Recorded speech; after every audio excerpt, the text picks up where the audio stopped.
The hacker hit back. Data will be published in 24 hours. We warned you.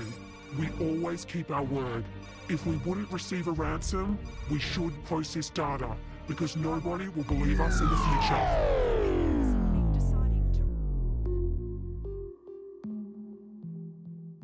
We're about to dive into one of the biggest digital heists in Australian history. Our story begins with Medibank, Australia's largest health insurance provider. Now you might be thinking, just another insurance company. What's the big deal? They're a cornerstone of Australia's healthcare system, covering millions of people across the country. But here's the thing, Medibank isn't your average insurer. We're talking about a company sitting on a gold mine of personal health data. Everything from your last doctor's visit to that embarrassing rash you hope no one would ever know about. It's a normal day at Medibank's headquarters. Employees are going about their business, processing claims, answering customer calls, the usual stuff. Little do they know, deep within their computer networks, something sinister is brewing. In the world of cybersecurity, there's always someone watching, probing for weaknesses. They're about to become ground zero for one of the most devastating cyber attacks Australia has ever seen. And Medibank, on the other side of the world in Russia, Revil is planning their next biggest attack. They are one of the most notorious ransomware gangs out there. These aren't your average script kiddies. They're the real deal. The kind of hackers that keep CEOs up at night. Revil operates like a well-oiled machine. But their product? Digital extortion. They're known for big attacks, huge ransom demands, and a nasty habit of leaking stolen data when they don't get paid. Now imagine you're Revil. You're sitting in your secret lair, probably somewhere in Russia, scouring the web for your next big score. We're talking about a treasure trove of what the industry calls personally identifiable information and protected health information. You stumble upon Medibank. Names, addresses, social security numbers, medical diagnoses, treatment records, the works. For a ransomware gang like Revil, this is like finding the Holy Grail. But Revil isn't about to go in guns blazing. No, these guys are smarter than that. It's going to attract a lot of attention, and not the good kind. So they start poking around, looking for the best way to slip into Medibank's systems without setting off any alarms. Little do they know, they're about to set off a chain of events that will shake Australia to its core, spark an international manhunt, and change the face of cybersecurity down under forever. The game is on, and Medibank doesn't even know it's playing it. It's like that feeling when you know someone's been in your house, but you can't quite put your finger on what's different. Their security team spots something off in their customer data systems. Medibank's incident response team jumps into action. They're investigating, notifying authorities, the whole 9 yards. At this point, they think they've dodged a bullet. They even put out a statement saying there's no evidence that any sensitive data, including customer data, has been accessed. But here's the thing about cybersecurity. What you see isn't always what you get. Sometimes the bad guys are already hiding in the shadows of your system, and you don't even know it. They shut down affected systems and start reaching out to potentially affected customers. The next day, Medibank goes public with the incident. It's Damage Control 101. Isolate the problem and keep people in the loop. But while Medibank's playing defense, Revil's on the offensive. These guys aren't your average script kiddies. First thing they do? They're pros, and they're playing the long game. Set up 2 back doors in Medibank's system. It's like having a spare key hidden under the doormat. If one gets found, they've still got another way in. With their secret entrances in place, Revil starts performing network reconnaissance. They're casing the network, figuring out where all the valuable data is stored, what security measures are in place, and how they can move around without getting caught. They're mapping out Medibank's entire network, looking for the juiciest targets. Revil's patient, methodical. This goes on for weeks. It's like they're planning a heist in a high-security museum, figuring out where every camera and motion sensor is before they make their big move. While Revil's digging deeper into Medibank systems, Medibank's cybersecurity team is trying to figure out what the hell is going on. It's a high-stakes game of cat and mouse, and at this point, Medibank doesn't even know who they're up against. Little do they know, Revil's about to drop a bombshell that'll shake Medibank and all of Australia to its core. Revil reached out with a message that would make any CEO's blood run cold. These cybercriminals claimed they'd swiped at least 200 gigabytes of customer data. "We've got your data, and we can prove it." To put that in perspective, that's like stealing a small library's worth of information. We're talking names, addresses, and potentially much more sensitive stuff. But these guys weren't just making empty threats. They handed over 100 samples of policyholder records as proof. In the hacking world, we call this proof of compromise. It's like a burglar showing you photos of the inside of your house to prove they've been there. The next day, October 20th, the threat actor dropped another bombshell. The stolen data wasn't just names and addresses. We're talking about the really sensitive stuff, medical diagnoses, procedures where people got treatment. The kind of info most of us would rather take to our graves than have leaked online. Now, Medibank's in a real pickle. On one side, they've got cybercriminals threatening to leak their customers' most sensitive data. On the other, they've got millions of customers whose trust is hanging by a thread.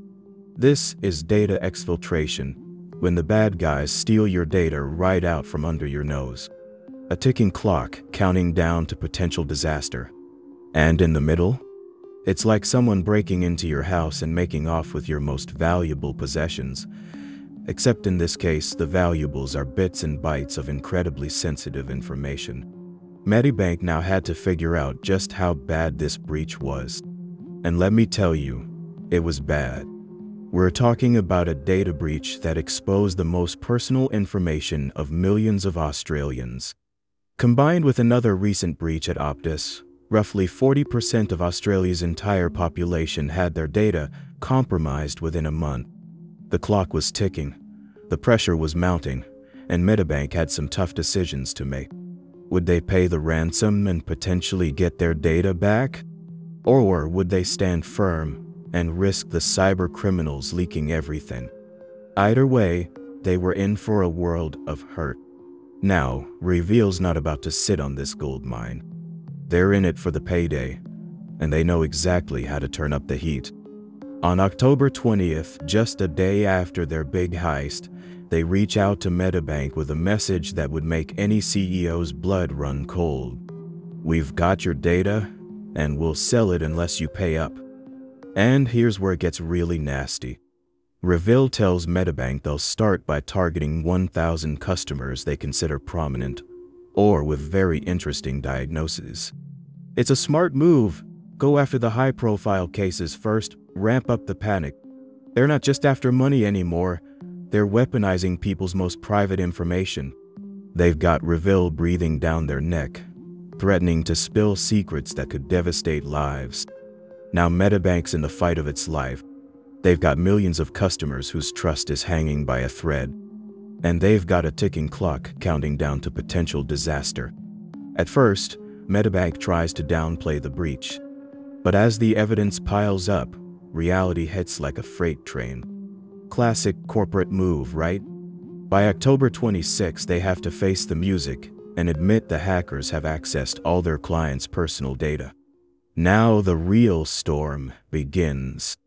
Medibank's got to make a decision that'll shape the future of cybersecurity in Australia. Do they pay the ransom and potentially get their data back? Or do they stand firm and risk Revil dumping everything online?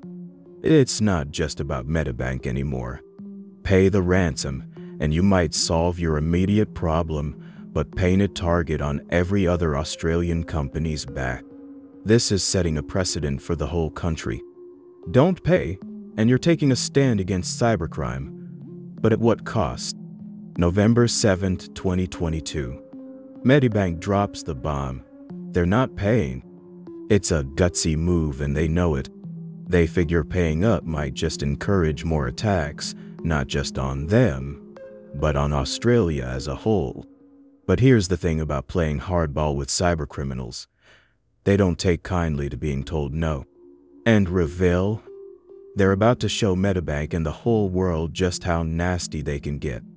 Medibank's CEO states, paying could have the opposite effect and encourage the criminal to directly extort our customers. It's a high-stakes gamble. On one hand, paying might get their data back and stop the leak. On the other, it's like putting up a big neon sign saying, "We pay ransoms." But here's the kicker. There's no guarantee these cybercriminals would keep their word, even if Medibank paid up. Come and get us. They might take the money and leak the data anyway, or come back for seconds, thinking they found an easy mark. It's about setting a precedent for the entire country. This decision isn't just about Medibank anymore. Pay the ransom, and you might solve your immediate problem, but paint a target on every other Australian company's back. Don't pay, and you're taking a stand against cybercrime, but at what cost? Revil doesn't take kindly to being told no. 2 days later, on November 9th, they make good on their threats. They start dumping Medibank's customer data on the dark web. And these guys aren't just dumping data, they're putting on a show. They post what they call good and naughty lists of Medibank customer data. It's like some twisted version of Santa's list. But instead of presents, it's people's most private medical info. We're talking successive batches of stolen customer data hitting the web, all out there for anyone to see. This isn't just a data leak. It's a full-on data disaster. The kind of stuff that can wreck lives, ruin relationships, and careers. Medibank's customers trusted them with their most private health information, and now that trust is shattered across the country. But the fallout? It's just getting started. Bloomberg crunches the numbers and comes up with a figure that'd make any CEO break out in a cold sweat. $960 million. That's what they estimate this breach could cost Medibank in compensation. It's not just a hit to the bottom line. It's a financial gut punch that could reshape the entire company. The Australian government isn't sitting idle.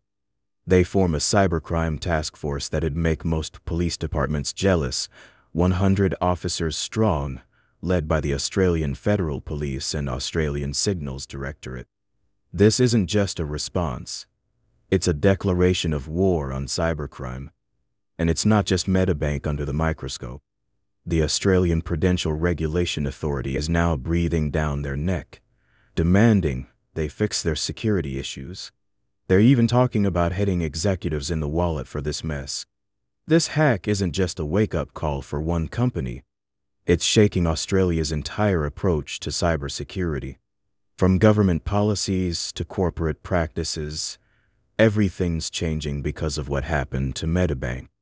In today's world, cybersecurity isn't optional. The message is clear. It's essential. And Australia's learning that lesson the hard way. The Medibank saga was far from over. On January 23, 2024, more than a year after the attack, the cybercrime story took an international turn. The US, UK, and Australia joined forces to drop the hammer on a Russian national named Alexander Armakov. They hit him with sanctions for his alleged key role in the Medibank hack. Anyone giving this guy assets, including crypto or ransomware payments, would be breaking the law. This move shows just how far-reaching the consequences of the Medibank hack had become. What started as a cyber attack on an Australian health insurer had now escalated into an international incident involving some of the world's most powerful nations. In the aftermath of the Medibank hack, Australia isn't just licking its wounds, it's gearing up for a cyber revolution. The Home Affairs Minister unveils plans for a new cybersecurity strategy that's nothing short of ambitious. The goal? To make Australia the world's most cyber-secure country by 2030. Now you might be thinking, yeah, right. Good luck with that. But here's the thing, they're not messing around. This isn't just a response, it's a declaration of war on cybercrime. The government's even considering a ban on ransom payments to hackers. They're thinking paying up might just encourage more attacks. It's a bold move, and it shows just how serious Australia is about changing the game. But it's not just about government action. The Medibank breach is changing how the entire country thinks about cybersecurity. It's not just an IT problem anymore. It's a national security issue, a public health concern, and a wake-up call for every company holding sensitive data. The message is clear. In today's world, cybersecurity isn't optional. It's essential. And while the road ahead is long and fraught with challenges, Australia is determined to learn from the Medibank disaster and come back stronger.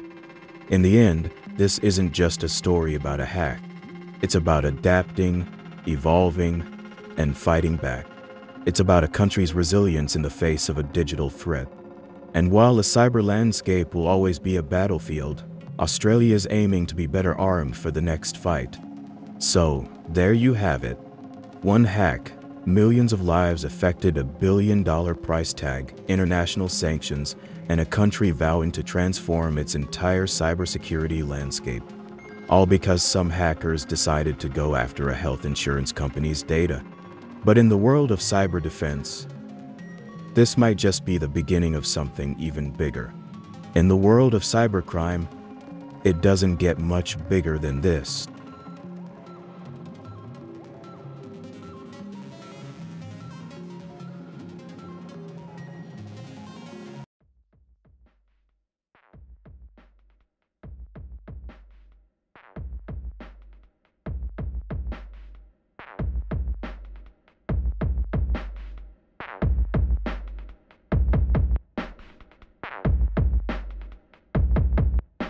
It's early 2019, and a mysterious figure known only as Putinkrab starts making waves on Russian cybercrime forums, peddling ransomware source code to the highest bidder. For those of you who don't know, ransomware is a type of malware that encrypts a victim's files, essentially holding their data hostage until a ransom is paid. It's a lucrative business for cybercriminals, and Putinkrab has just opened up a whole new world of possibilities.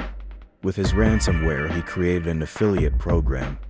This is like a twisted version of an ordinary franchise where other cybercriminals can purchase and use the ransomware code in exchange for a cut of the profits. It's a win-win for the bad guys and a nightmare for the rest of us. As his affiliate program took off, the ransomware started popping up everywhere, leaving a trail of devastation in its wake. Imagine waking up one morning to find all your files encrypted with a taunting message demanding thousands of dollars in Bitcoin to get them back. It's enough to make even the most tech-savvy among us break out in a cold sweat. But here's the thing. This wasn't just any old ransomware gang. It was Lockbit. Putinkrab's work led him to form an organized and ruthless business. As their notoriety grew, so did their ranks, with affiliates like Artur Sumbitov and Ivan Bastrolord Kondratiev joining the fold. They had a knack for staying one step ahead of the law. These guys weren't just in it for the money, they were in it for the thrill of the hunt, the rush of taking down big targets and watching the world scramble to pick up the pieces. So how did Lockbit become the stuff of cybersecurity nightmares? And more importantly, what led to their downfall? Stick around, because this story is just getting started, and trust me, you won't want to miss a single twist or turn. Alright, let's dive into the nitty-gritty of how Lockbit rose to power. It all started with a guy named Dmitry Koroshev, aka Putinkrab. In early 2019, he started selling his custom ransomware source code on Russian hacking forums, and it didn't take long for word to spread. By April of that same year, Koroshev had launched Lockbit's affiliate program, and that's when things really started to take off. An affiliate program, for those of you who don't know, is basically a way for ransomware creators to outsource their dirty work. They provide the code, and other cybercriminals, known as affiliates, distribute it to unsuspecting victims. In return, the affiliates get a cut of the ransom profits. It's like a franchise, but instead of selling burgers, they're peddling viruses. Lockbit's affiliate program was a hit from the get-go. Cyber criminals from all over the world were lining up to get their hands on Khrushchev's code, and before long Lockbit Ransomware was popping up left and right. The affiliates were relentless, always on the hunt for their next big score. Hospitals, schools, businesses, no one was safe. But here's the thing about ransomware. It's not just about the money.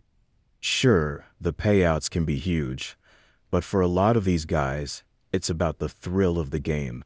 They get off on the power trip of holding someone's digital life hostage, watching them squirm as they try to come up with the cash to get their files back.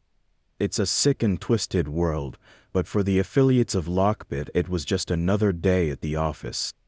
As Lockbit's reign of terror continued, a few key players started to emerge from the shadows.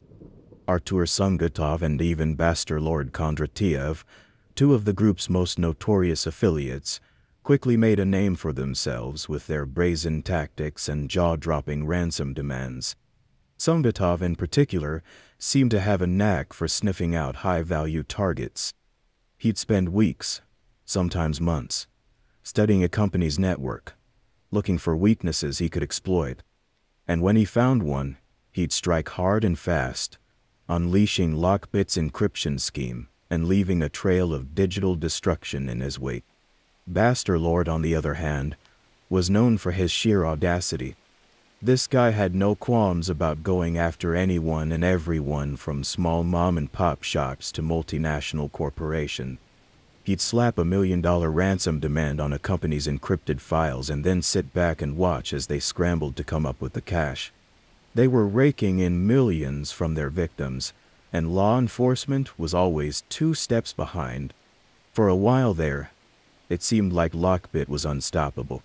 Companies were shelling out big bucks for cybersecurity consultants, desperate to protect themselves from the group's ever-evolving tactics. It was like watching a high-stakes game of cat and mouse with the mice armed with state-of-the-art encryption software. But here's the thing about the cybercrime world. It's always changing. New players enter the game, old ones get busted, and alliances shift like the tides. And as Lockbit's affiliates got bolder and more brazen, they started to attract some unwanted attention not just from law enforcement, but from within their own ranks. See, even among thieves, there's a code of honor. And when one of Lockbit's affiliates crossed a line by attacking a children's hospital in December 2022, it sent shockwaves through the group.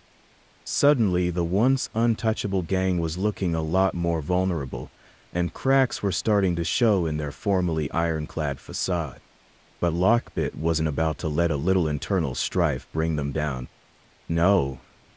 They were in this game for the long haul, and they had no intention of giving up their hard-earned empire.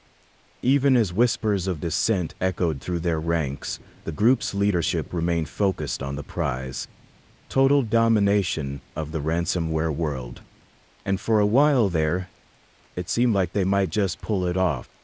Lockbit's attacks were getting bolder and more sophisticated by the day, and their victims were paying out millions in ransom demands. It was like watching a real-life game of Monopoly, with Lockbit scooping up properties left and right and leaving their competitors in the dust. But here's the thing about flying too close to the sun. Eventually, your wings are gonna melt. Alright, let's take a quick breather here and talk about ransomware. For those of you who are new to the world of cybercrime, ransomware is a type of malware that encrypts a victim's files and holds them hostage until a ransom is paid. It's like a digital stick-up, with the attacker demanding payment in exchange for the decryption key that will unlock the victim's files. Now, there are a few different ways that ransomware can spread. Sometimes it's through phishing emails that trick the victim into downloading a malicious attachment. Other times, it's through drive-by downloads, where the victim's computer gets infected just by visiting a compromised website. But one of the most common ways that ransomware spreads is through affiliate programs, like the one that Lockbit was running. Here's how it works. The ransomware creator, in this case, Dmitry Koroshev, develops the malware and then recruits affiliates to distribute it. The affiliates are responsible for getting the ransomware onto as many computers as possible, whether that's through phishing emails, malicious ads, or any other means they can think of. And in exchange for their efforts, the affiliates get a cut of the ransom profits, usually around 70–80%. It's a pretty sweet deal for the ransomware creator, who gets to sit back and watch the money roll in without having to get their hands dirty. And for the affiliates, it's a chance to make some serious cash without having to develop their own malware from scratch. Of course, there's always the risk of getting caught, but for a lot of these guys, the potential payoff is worth the gamble. That's the basics of how ransomware and affiliate programs work. With that in mind, let's dive back into the story of Lockbit and see how their empire started to crumble. So, where were we? Oh, right. Lockbit was on the ropes, but if you thought that was the end of their story, think again. These guys were nothing if not resilient, and they weren't about to let a little setback like that keep them down for long. No, see, this was a group that prided itself on its ironclad discipline and unwavering loyalty. They had a strict code of conduct, and they expected their affiliates to follow it to the letter. No attacking hospitals, no going after critical infrastructure, those were the rules. And if you broke them, you were out. Simple as that. At least, that's how it was supposed to work. That affiliate who attacked the children's hospital in December 2022, that was a real turning point for Lockbit. And not in a good way. Attacking hospitals, schools, and other critical infrastructure is generally considered off-limits, and for good reason. See, even among ransomware gangs, there are certain lines you just don't cross. It's not just about the money at that point, it's about human lives. So when word got out that one of Lockbit's affiliates had gone rogue and targeted a children's hospital, it sent shockwaves through the group. The leadership knew they had to act fast to contain the damage, and they wasted no time in cutting ties with the offending affiliate. In a rare public statement, Lockbit claimed that they had removed the affiliate from their operations and that they had no involvement in the attack. And then, of course, there was the NCA's infiltration of their network in February 2024. That was the real kicker. The moment when everything started to unravel. With their dark web leak sites seized and their attack capabilities crippled, Lockbit was suddenly looking a lot less invincible than they had just a few months earlier. It was a stunning reversal of fortune for a group that had once seemed unstoppable. And it left a lot of people wondering what would happen next. Would Lockbit be able to bounce back from this latest setback, or was this the beginning of the end for the notorious ransomware gang? Only time would tell, but one thing was for sure: the cybersecurity world was watching closely, and everyone was eager to see how this story would play out. So, where were we? Right, Lockbit was on the ropes, reeling from the blow dealt by the UK's National Crime Agency. But if you thought they were going to take that line down, then you don't know Lockbit. Hey there, listener. I hope you're still with me, because this story is about to kick into high gear. I wanted to give you a little teaser of what's coming up next. You see, Lockbit's story doesn't end with the NCA's takedown of their dark web leak site. In fact, that was just the beginning of the end for the notorious ransomware gang. Let's dive into the stunning announcement that rocked the cybersecurity world in May 2024. It's a moment that will go down in history as one of the biggest takedowns of a cybercrime group ever, and it's a story that you won't want to miss. On May 7, 2024, the U.S. dropped a bombshell that sent shockwaves through the cybercrime world. In a joint announcement, They revealed charges and sanctions against none other than Dmitry Khrushchev, the alleged mastermind behind the notorious Lockbit Ransomware gang. That's right, the once untouchable Lockbit was finally unmasked, and he was facing the full force of international law enforcement. The Department of Justice hit Khrushchev with a staggering 26-count indictment, including charges of conspiracy to commit fraud, extortion, and intentional damage to protected computers. That's not all. The U.S. also slapped Khrushchev with sanctions, freezing his assets and banning him from traveling to the country. The UK and Australia followed suit, effectively cutting off the alleged cybercriminal from the global financial system. It was a stunning turn of events, and it left many in the cybersecurity world wondering how law enforcement had managed to track down the elusive Lockbit leader. But as it turns out, they had some help from an unlikely source. As part of Operation Kronos, law enforcement had seized control of Lockbit's infrastructure back in February 2024. And in the process, they had gained access to a treasure trove of data, including information on the group's affiliates and their activities.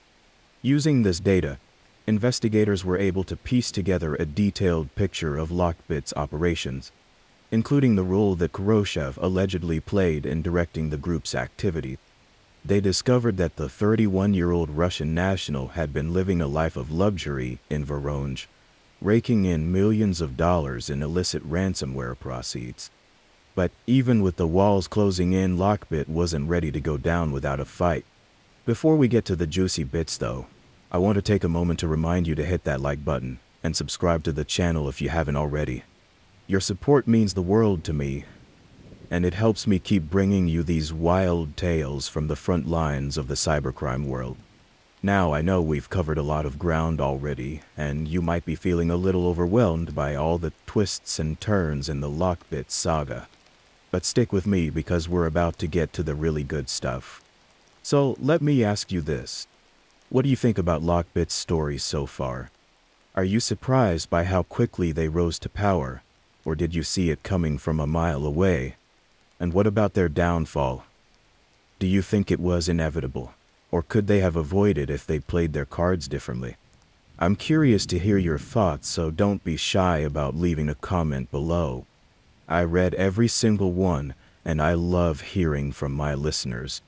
Plus, who knows, your insights might just inspire a future episode of the show. Just 2 weeks after Khrushchev's indictment, the group claimed responsibility for a massive attack on the Canadian retail chain London Drugs, demanding a staggering $25 million ransom. It was a brazen move, and it showed that even with their leader facing serious charges, Lockbit was still a force to be reckoned with. Let's take a step back for a second and put ourselves in the shoes of a security researcher. Imagine you're the one who uncovered the evidence that led to Lockbit's downfall, the smoking gun that tied Dmitry Khrushchev to the group's leadership. Would you take it straight to the authorities, or would you try to use it as leverage to get inside Lockbit's inner circle? What would you do with that information? It's a tough call, and there's no easy answer. On the one hand, you'd be doing the right thing by turning the evidence over to law enforcement. These guys are criminals after all, and they deserve to face justice for their actions. But on the other hand, imagine the intel you could gather. If you could infiltrate Lockbit's ranks, the insider knowledge you could gain about their tactics, their targets, their weaknesses. It's a moral dilemma, to be sure. But that's the thing about the world of cybercrime. It's full of tough choices and gray areas. As a security researcher, you're constantly walking that fine line between doing what's right and doing what's necessary to stay one step ahead of the bad guys. And that's why stories like the one I'm telling you today are so important. They give us a glimpse into the minds of these cybercriminals, help us understand their motivations and their methods. Because at the end of the day, the more we know about our enemy, the better equipped we'll be to fight back. So as we head into the final chapters of the Lockbit saga, I want you to keep that in mind. Put yourself in the shoes of the security researchers, the law enforcement agents, the victims, hell, even the criminals themselves.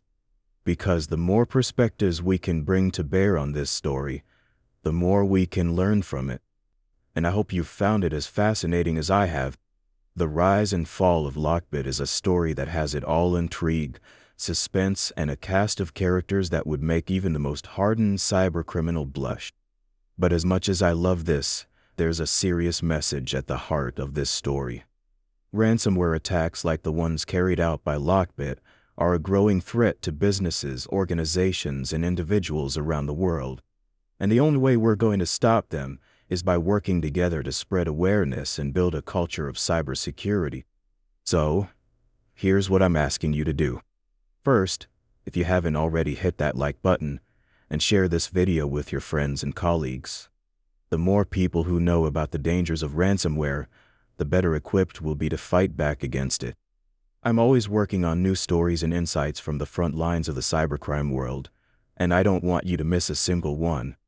Second, take a moment to subscribe to this channel if you haven't already.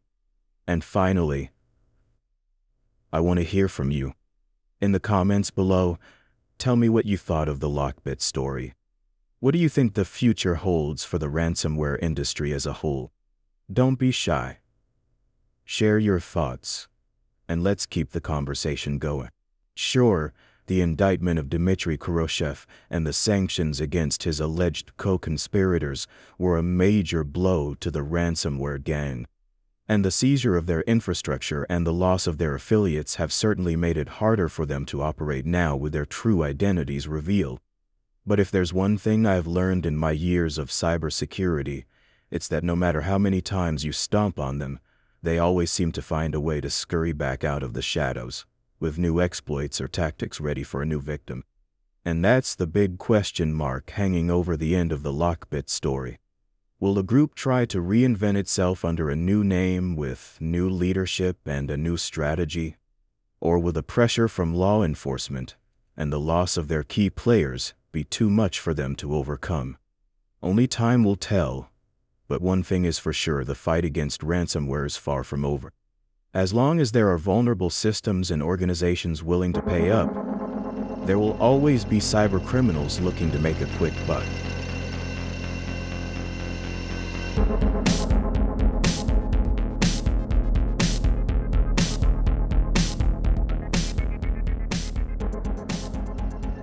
Imagine waking up one day to find out that your entire digital life has been compromised.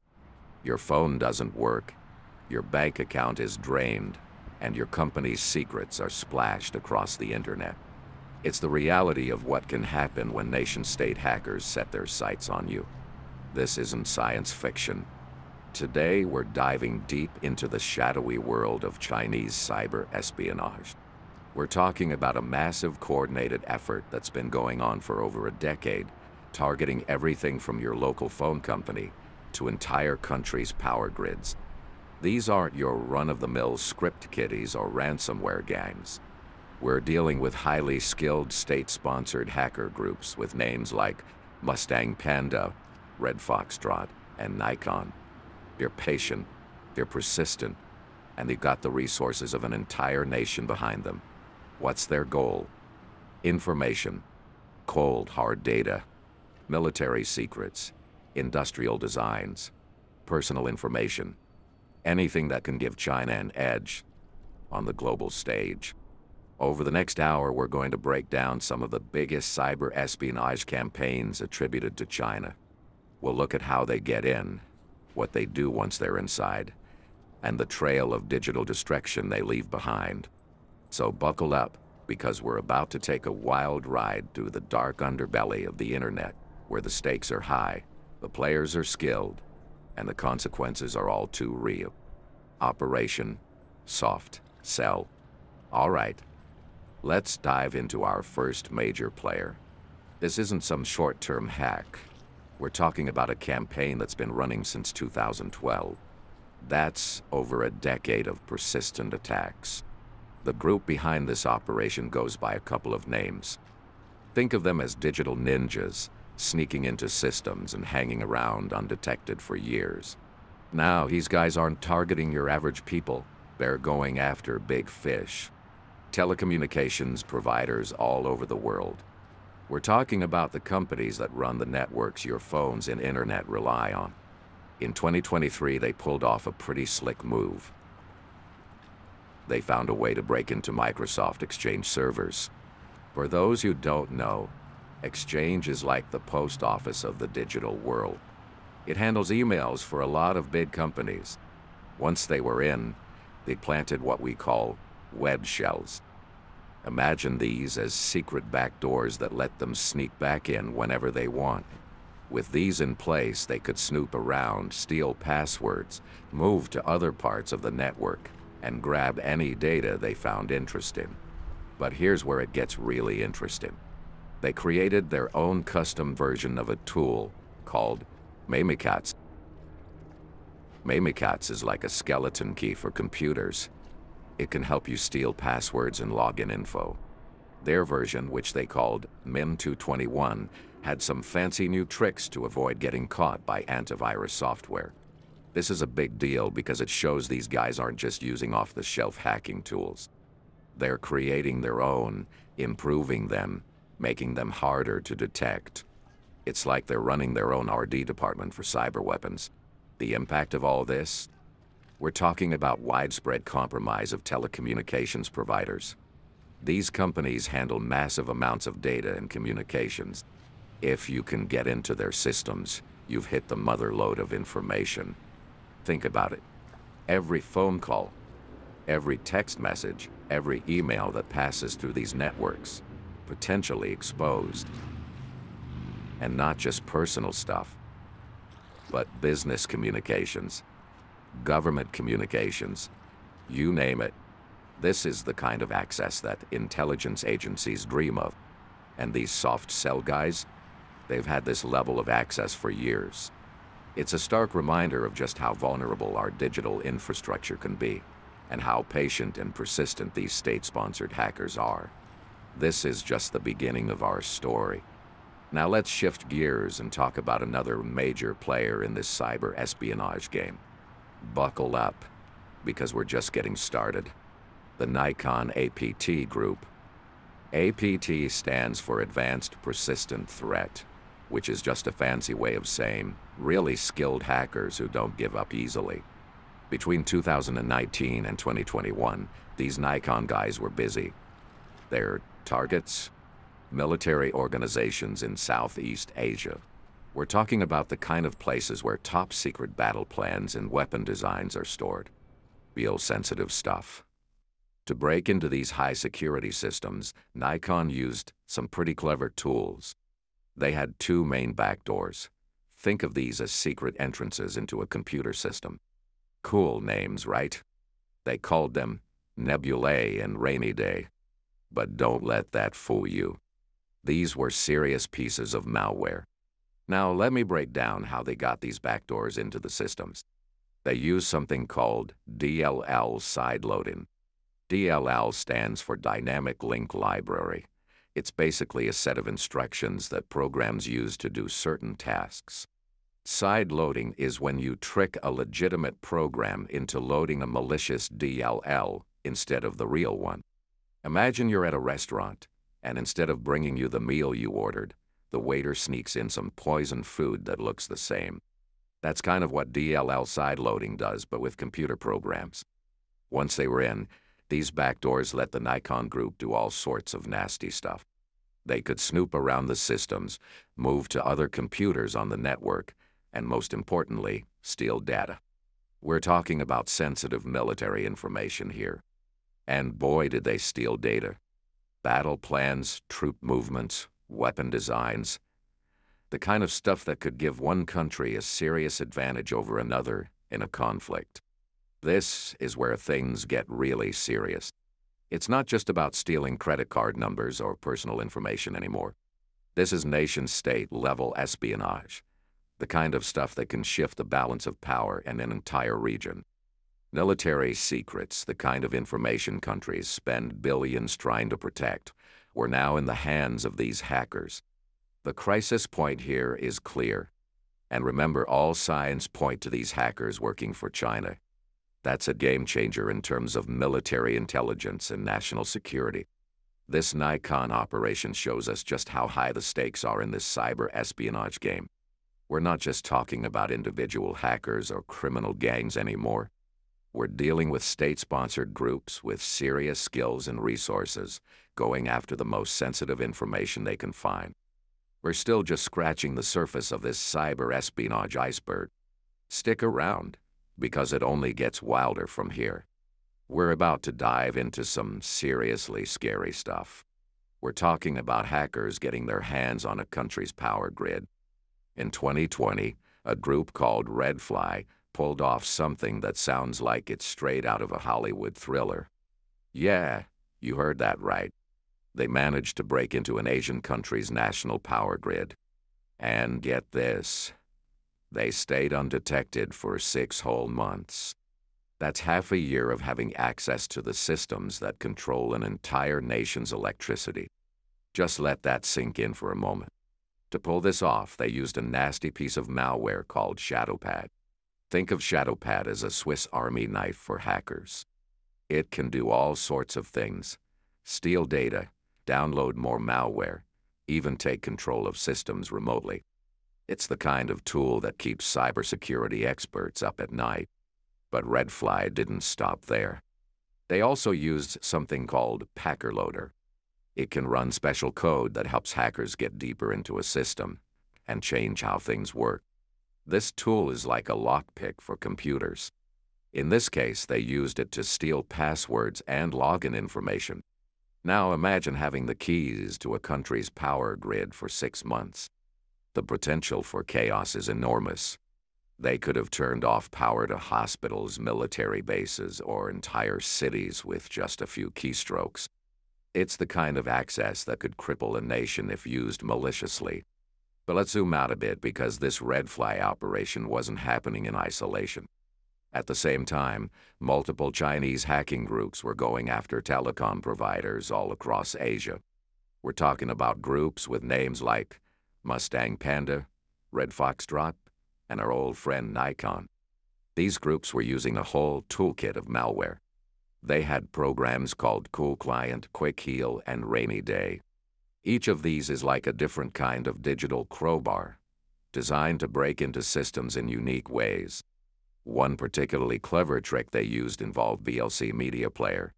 Well, these hackers found a way to use it to sneak their malware onto systems. You know, that program you might use to watch videos on your computer? It's like hiding a bomb in a DVD player, the last place you'd expect to find it. The result of all this? A long-term, widespread compromise of the telecom sector. We're talking about sustained access to the systems that handle phone calls, text messages, and internet traffic for millions of people. The potential for eavesdropping and data theft is staggering. But here's where it gets really wild. Remember how I said these were Chinese hacking groups? Well, it turns out at least one of them has direct ties to the Chinese military. Enter PLA Unit 69010. PLA stands for People's Liberation Army. That's China's military. This unit, operating out of Urumqi in western China, has been running cyber espionage campaigns since at least 2014. Their focus? Central Asia, India, and Pakistan. The group linked to this unit is called Red Foxtrot. Now, usually it's really hard to pin down exactly who's behind these hacks. These guys are pros at covering their tracks. But at Red Foxtrot, they got sloppy with their operational security, and researchers were able to trace their activities back to this specific military unit. They messed up. This is a big deal. This is clear evidence of state-sponsored cyber espionage.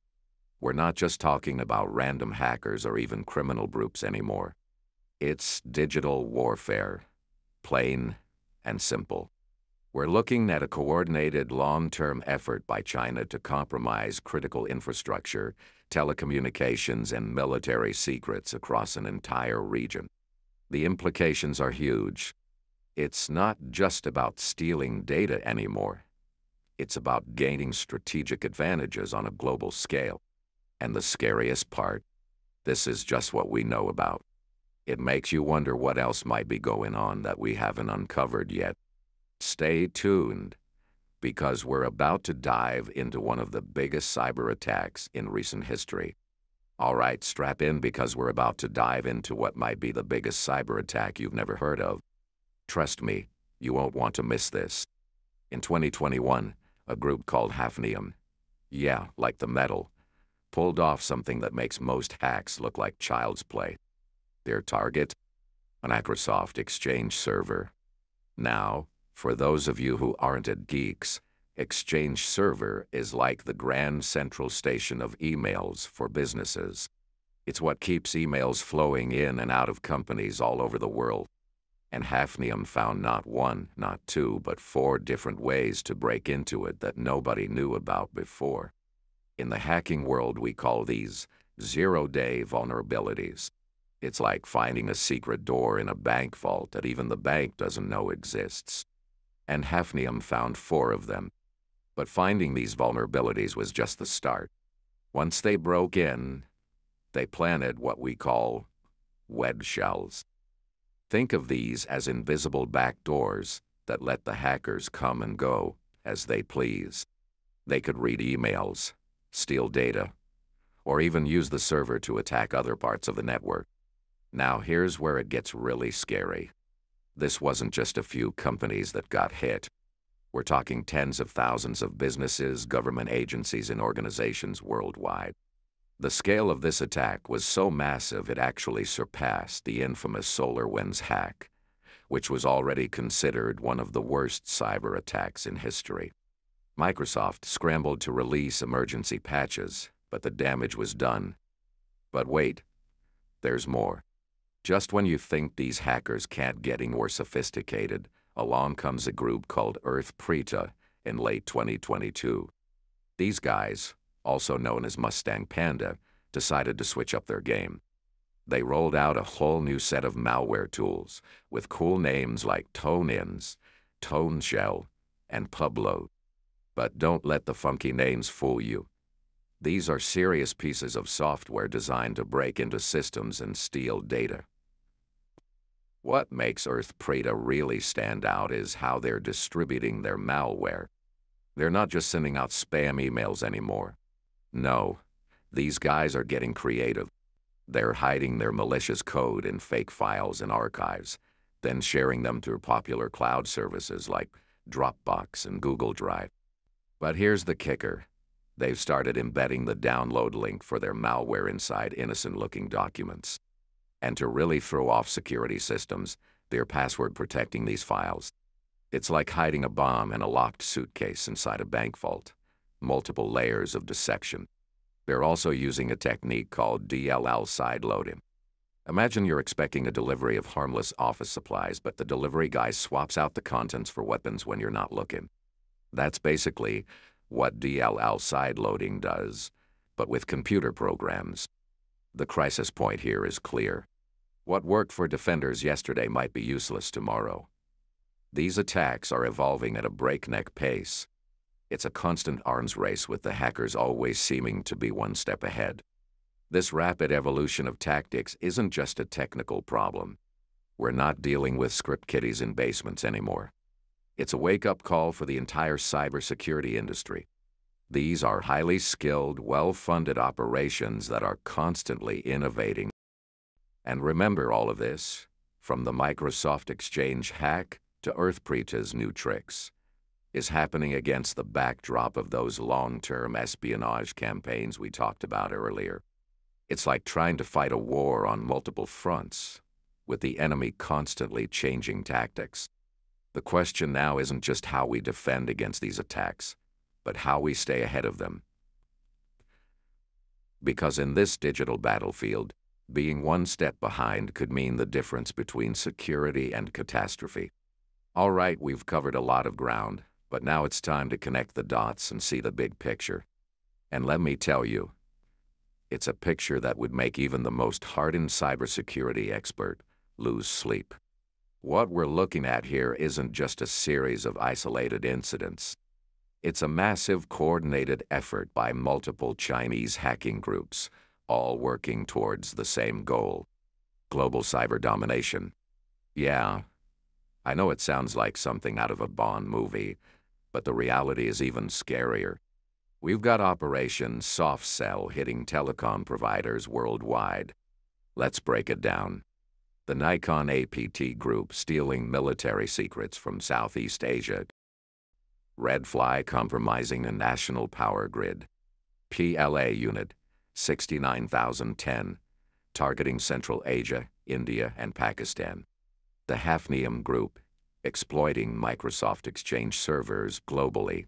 And Earth, Preda constantly evolving their tactics. Now, imagine all of these operations happening simultaneously. It's like a cyber blitzkrieg, attacking on multiple fronts at once. And the targets? We're talking about telecommunications, power grids, military organizations, and critical infrastructure. They're not random. These are the systems that keep our modern world running. The impact of these campaigns is staggering. Think about it. They've potentially got access to global communications networks, allowing them to eavesdrop on phone calls, read text messages, and intercept emails. Power grids, giving them the ability to potentially disrupt electricity supply to entire regions. Military secrets, including troop movements, weapon designs, and strategic plans.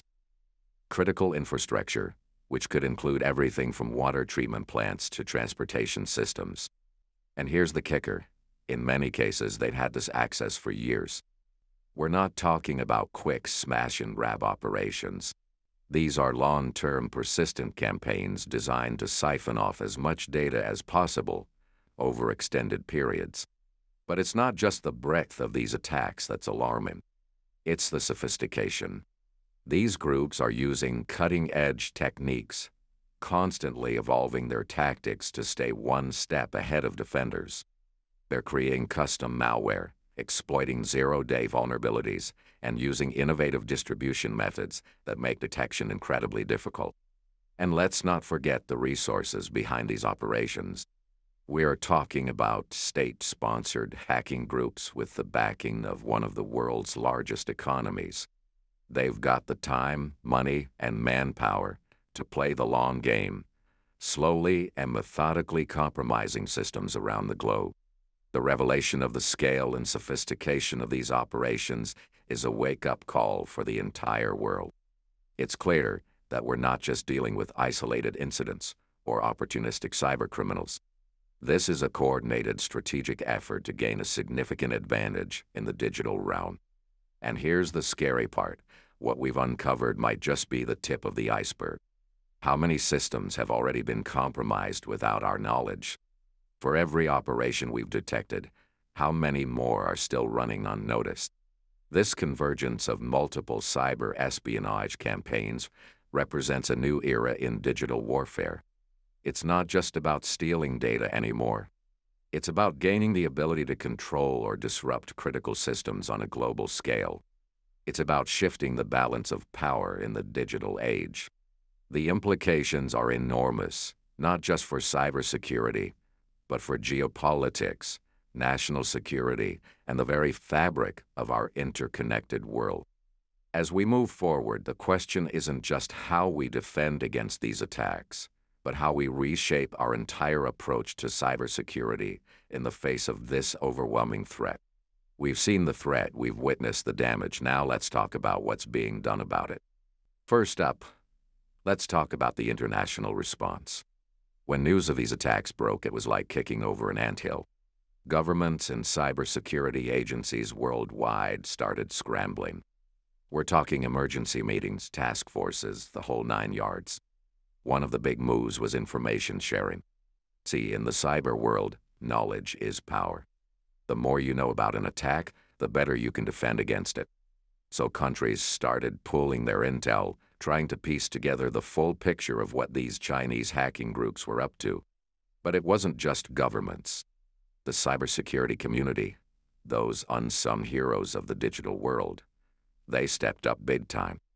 We're talking about researchers, Ethical hackers and security firms all putting their heads together to figure out how to stop these attacks. They started reverse engineering the malware, picking it apart piece by piece to understand how it works. It's like taking apart a bomb to figure out how to defuse it. This gave us valuable insights into the hackers' tactics and helped create better defenses. First off, patching. You know how your phone is always bugging you to update? Well, turns out that's pretty important. A lot of these attacks exploited known vulnerabilities that could have been prevented if systems were up to date. So lesson number 1. Patch early, patch often. Next up, multi-factor authentication. It's like having a second lock on your door. Even if the bad guys get your password, they still can't get in without that second key. This could have stopped a lot of these attacks in their tracks. Then there's the principle of least privilege. It's a fancy way of saying, don't give people access to stuff they don't need. If someone only needs to use the printer, don't give them the keys to the entire network. This limits the damage a hacker can do if they compromise an account. But perhaps the biggest lesson was the importance of continuous monitoring. These attacks went undetected for months, sometimes years. That's like having a burglar living in your attic and not noticing. So companies started beefing up their monitoring systems, looking for any signs of unusual activity. We're talking about some serious upgrades here. Now, for the defensive measures. First, there's been a big push towards zero trust architecture. It's a fancy term that basically means trust no one, verify everything. Every user, every device, every connection is treated as potentially compromised. It's paranoid, sure, but in this case, a little paranoia goes a long way. Then there's the increased use of AI and machine learning in cybersecurity. These systems can analyze massive amounts of data and spot patterns that humans might miss. It's like having a super smart watchdog that never sleeps. Companies also started investing more in threat hunting. Instead of just waiting for alarms to go off, they're actively looking for signs of intrusion. It's like hiring a detective to patrol your house instead of just relying on a burglar alarm. Despite all these efforts, we're still facing some major challenges. But let's be real here. For one, these Chinese hacking groups aren't slowing down. They're constantly evolving their tactics, coming up with new ways to bypass our defenses. It's like playing whack-a-mole, but the moles are getting smarter every time. Then there's the sheer scale of the problem. We're talking about attacks on a global scale, targeting everything from mom-and-pop shops to major corporations and government agencies. Defending everything is a massive undertaking. And let's not forget the skills gap. There just aren't enough cybersecurity professionals to go around. It's like trying to fight a war with half your army missing. Looking ahead, the outlook is, well, it's complicated. On one hand, we're getting better at defending against these attacks. We're more aware of the threat, we're developing better tools, and we're working together more effectively. But on the other hand, the attacks are getting more sophisticated, more frequent, and more damaging. It's an arms race. And right now, it's not clear who's winning. One thing's for sure, though. This isn't a problem that's going away. We've been on quite a journey through the dark underbelly of cyber espionage. Let's wrap this up and try to make sense of what we've learned. First off, you might be wondering, what's the end game here? Why are these Chinese hacking groups going after all these targets? Well, here's the kicker. We're not entirely sure. The primary motive behind these intrusions isn't crystal clear at this stage. But let's be real. It's not hard to connect the dots. Chinese threat actors have a long history of targeting the telecoms sector worldwide. Think about it. If you can tap into the communications networks of entire countries, you've hit the intelligence jackpot. It's like having a skeleton key to the world's secrets. Phone calls, text messages, emails, all up for grabs. And that's just the tip of the iceberg when you consider the other sectors they're hitting. Military organizations, power grids, critical infrastructure, the potential for information gathering, and let's face it, potential disruption is enormous. Now here's something that'll make your head spin. These Chinese operations, they're not as coordinated as you might think. In fact, they've got this almost redundant style where multiple threat groups often attack the same targets, and they're not even working together. It's like having several burglars break into the same house, each thinking they're the only one there. Cybersecurity experts have found multiple Chinese threat groups hanging out in the same victims' systems, completely unaware of each other. You'd think with all the resources at their disposal, they'd coordinate better. It's bizarre, right? But in a weird way, this uncoordinated approach might actually work in their favor. It's like throwing a bunch of darts at a dartboard. You're bound to hit the bullseye eventually. Now, let's talk about the future, because the landscape of cyber espionage is evolving faster than we can keep up. They've got an ace up their sleeve. And China? There's this law in China that requires companies operating in the country to disclose security flaws in their products to the Ministry of Industry and Information Technology. On the surface, it sounds like a good thing, right? Catching and fixing vulnerabilities before they can be exploited. But here's the catch. This law allows China to stockpile these vulnerabilities. It's like they're building an arsenal of digital weapons. And you can bet they're not just sitting on this information. They're using it to help their state hackers increase operational tempo, success, and scope. In plain English, they're making their hackers faster, more successful, and able to hit more targets. This is a game changer. It means Chinese hackers potentially have access to zero-day vulnerabilities. Those are the ones that nobody else knows about yet, for a wide range of products. It's like they've got a cheat code for the internet. So where does this leave us? Well, to be blunt, we're in for a wild ride. The world of cyber espionage is only going to get more complex, more dangerous, and more impactful on our daily lives. We're not just talking about stolen passwords or credit card numbers anymore. We're talking about potential disruptions to power grids, compromised military secrets, and the possibility of entire communication networks being monitored. The digital and physical worlds are more intertwined than ever, and these cyber attacks have real-world consequences. But here's the thing. Knowledge is power. By understanding these threats, by staying informed and vigilant, we can all play a part in defending against them. Whether you're a cybersecurity professional, business owner, or just someone who uses the internet, and let's face it, that's all of us. We all have a role to play. So keep your software updated, use strong passwords, be wary of suspicious emails, and stay informed about the latest threats. Because in this new digital battlefield, we're all on the front line. And remember, in the world of cyber espionage, the game never ends. It just evolves. Stay safe out there.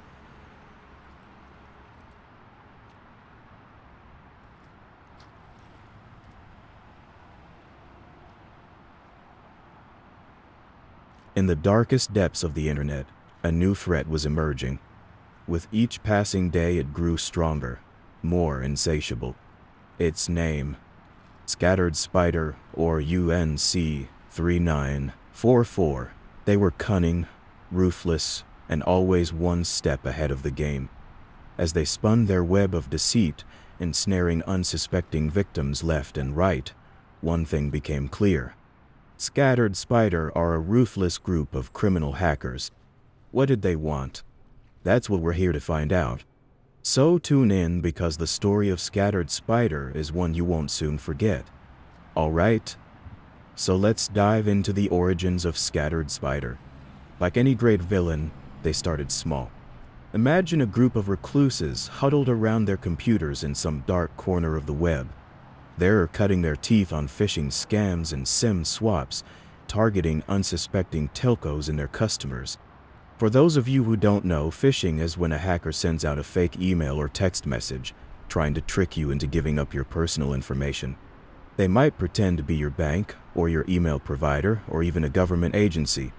The goal is to get you to click on a link or download an attachment that'll infect your computer with malware. SIM swapping, on the other hand, is when a hacker convinces your phone carrier to transfer your phone number to a new SIM card that they control. Once they have your number, they can use it to bypass two-factor authentication and gain access to your online accounts. These were the tools of the trade for Scattered Spider in their early days. But like any creature tasting first blood, once they got a bite of success, they started craving bigger prey. In the summer of 2022, Scattered Spider launched a meticulously crafted phishing campaign that targeted the employees of some of the biggest names in tech: Twilio, MailChimp, and LastPass. For those of you who aren't familiar, Twilio is a cloud communications platform that powers the messaging and voice services of companies like Uber and Airbnb. MailChimp is an email marketing service used by millions of businesses around the world. And LastPass is a password manager that stores all your login credentials in one secure vault.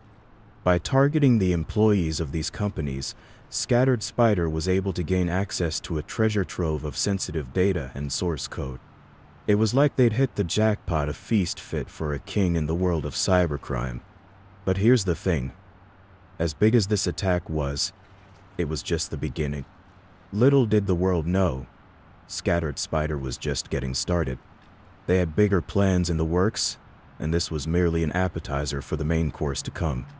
As the calendar flipped to 2023, the true extent of Scattered Spider's ambitions began to come into focus. Remember that LastPass breach we talked about earlier? Well, it turns out that was just the tip of the iceberg. The hackers had used the stolen data from the LastPass breach as a foothold, a way to worm their way deeper into the company's systems. You see, LastPass isn't just any old password manager. It's used by millions of people around the world to store their most sensitive information, everything from login credentials to credit card numbers to personal documents.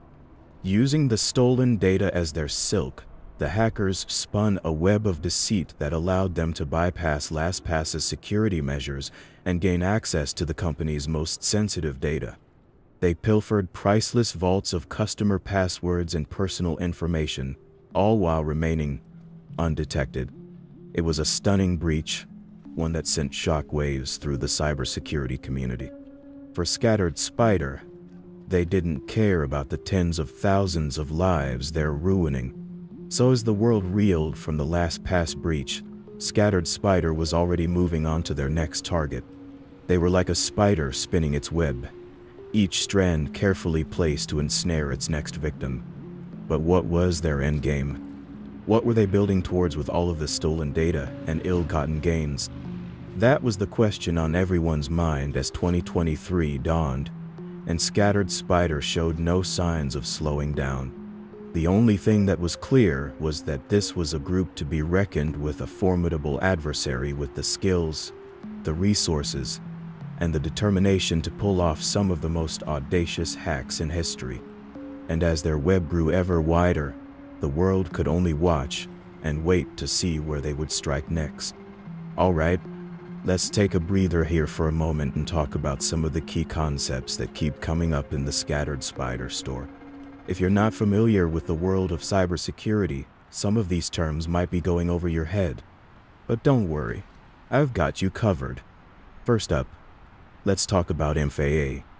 That stands for multi-factor authentication, and it's basically an extra layer of security that you can add to your online accounts.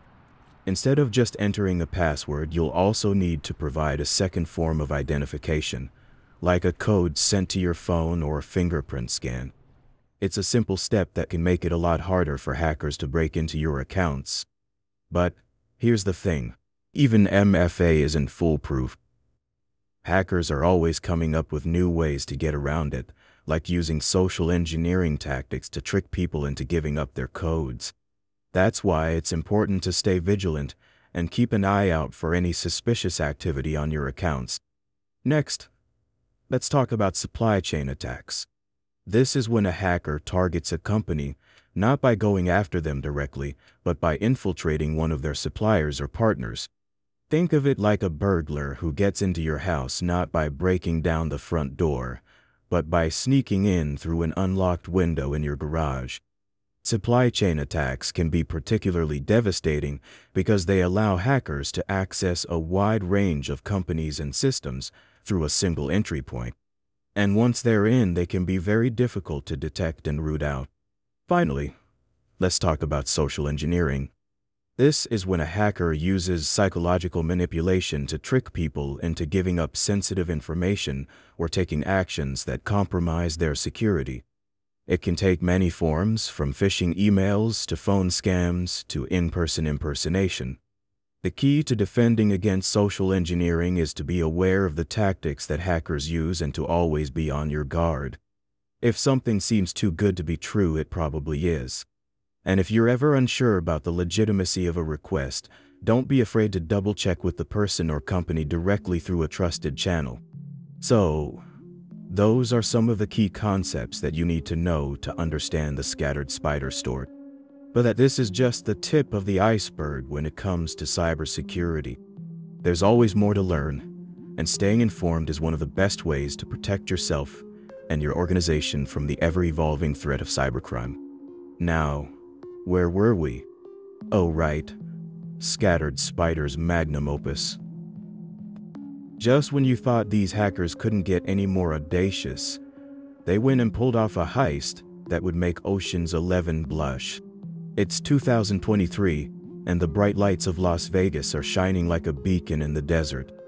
The city's biggest casinos, MGM Resorts and Caesars Entertainment, are raking in millions from high rollers and tourists alike. But little do they know, a different kind of gambler is about to take them for everything they're worth. Enter Scattered Spider, armed with a new weapon in their arsenal, the fearsome ransomware of the Alpha Gang. Now, for those of you who aren't familiar with ransomware, it's a type of malware that encrypts a victim's files and demands payment in exchange for the decryption key. It's like a digital hostage situation, and it can be incredibly lucrative for the attackers. And that's exactly what Scattered Spider had it in mind when they set their sights on MGM and Caesars. But first, they needed a way in, and that's where their mastery of MFA bypasses came into play. You see, these hackers had figured out a way to get around multi-factor authentication by bombarding their targets with requests until they found a weak spot. It's like a brute force attack, but instead of trying to guess a password, they're trying to find a way to bypass the extra security measures. And boy, did it work. Scattered Spider was able to breach the digital defenses of both MGM and Caesars, gaining access to their systems and unleashing the Alpha ransomware. The gaming giants were caught completely off guard and soon found themselves in a desperate negotiation with the hackers. In the end, Caesars ended up paying a staggering $15 million to Scattered Spider in exchange for the decryption key. MGM, to their credit, refused to pay the ransom. But the damage was done, and the story made headlines around the world. It was a stunning display of just how far Scattered Spider was willing to go to achieve their goals. And it left many in the cybersecurity world wondering, what could possibly be next for this group of master hackers? Little did they know, the answer to that question was already starting to take shape, because even as Scattered Spider was basking in the glow of their latest victory, the threads of their web were starting to unravel, and the hunters were about to become the hunted. You know, as I've been telling you the story of Scattered Spider, I can't help but wonder what drives these hackers to do what they do.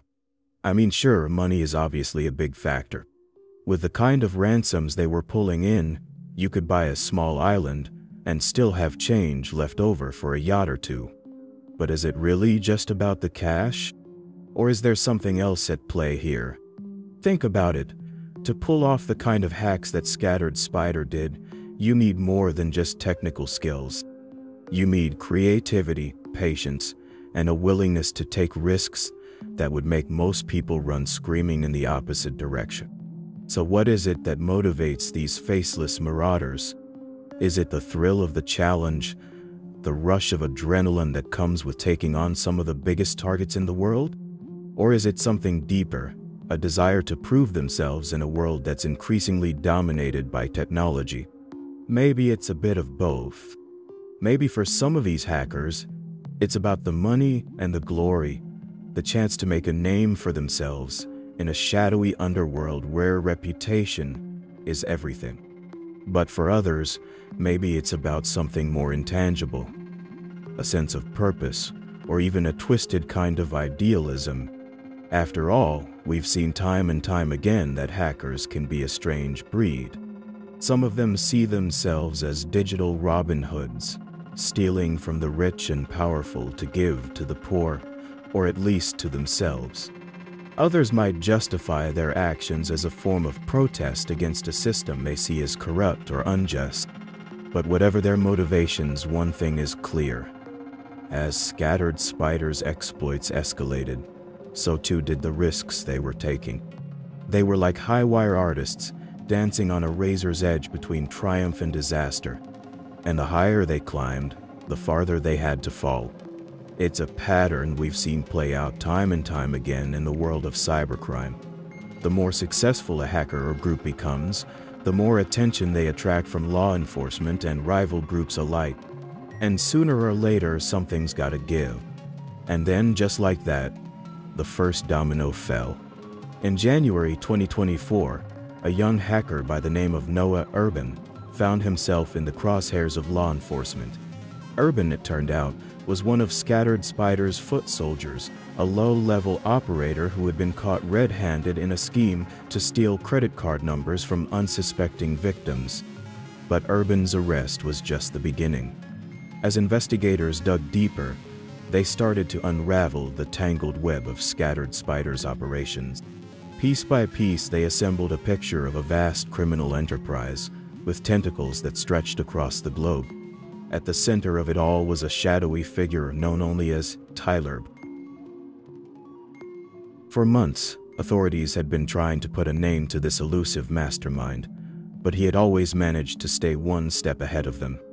But now, with Urban in custody and singing like a canary, they finally had the break they needed.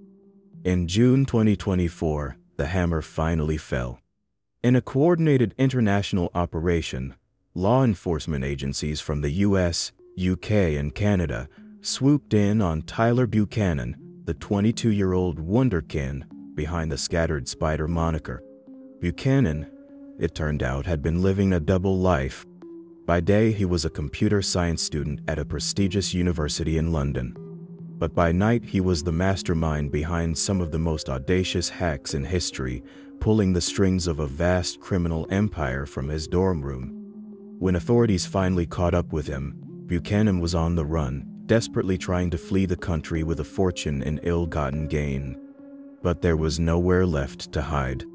In a dramatic showdown at Heathrow Airport, Buchanan was arrested and extradited to the US to face a long list of charges. As the dust settled, the true scope of Scattered Spider's crimes began to come into focus. Investigators discovered that Buchanan and his crew had amassed a staggering $27 million in cryptocurrency, all of it stolen from their countless victims over the years. It was a stunning fall from grace for a group that had once seemed untouchable. But as Buchanan learned the hard way, no one is above the law forever. And now, at the tender age of 22, he was facing the prospect of spending the rest of his life behind bars. So what can we learn from the rise and fall of Scattered Spider? Well, for starters, it's a powerful reminder of just how vulnerable we all are in the digital age. No matter how big or small your organization is, no matter how secure you think your systems are, there's always a risk of falling victim to a cyber attack. So what can you do? Well, for starters, make sure you're keeping all your software and systems up to date with the latest patches and security fixes. I know it can be a hassle, but trust me, it's worth it. Those patches are there for a reason, and they can go a long way towards closing the gaps that hackers like Scattered Spider are always looking to exploit. Next, educate yourself and your team about the latest threats and tactics. The more you know about things like phishing scams, social engineering and MFA bypasses, the better equipped you'll be to spot them when they come your way. And don't be afraid to ask for help if you need it. There are plenty of resources out there, from online courses to professional training programs, that can help you stay on top of the latest trends. Finally, and perhaps most importantly, don't let your guard down. The boss behind Scattered Spider may be behind bars, but there are plenty of others out there just waiting for their moment to strike.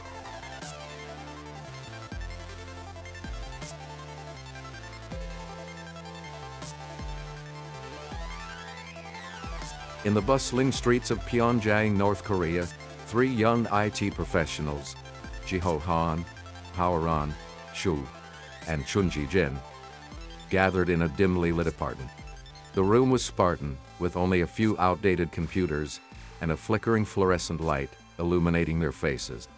They spoke in hushed tones, their eyes darting nervously towards the door. "The plan is set," Jiho said, his voice barely above a whisper. "Our contacts in the United States and Ukraine have everything in place." Haron nodded, his fingers tapping anxiously on the table.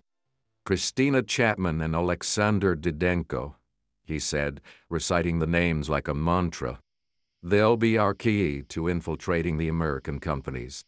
Chunji leaned back in his chair, a smirk playing on his lips. The 3 men were part of a secret scheme orchestrated by the North Korean government to fraudulently obtain remote IT jobs at U.S. companies. Their goal was simple: to generate revenue for their country's weapons programs, including the development of ballistic missiles and other military technologies.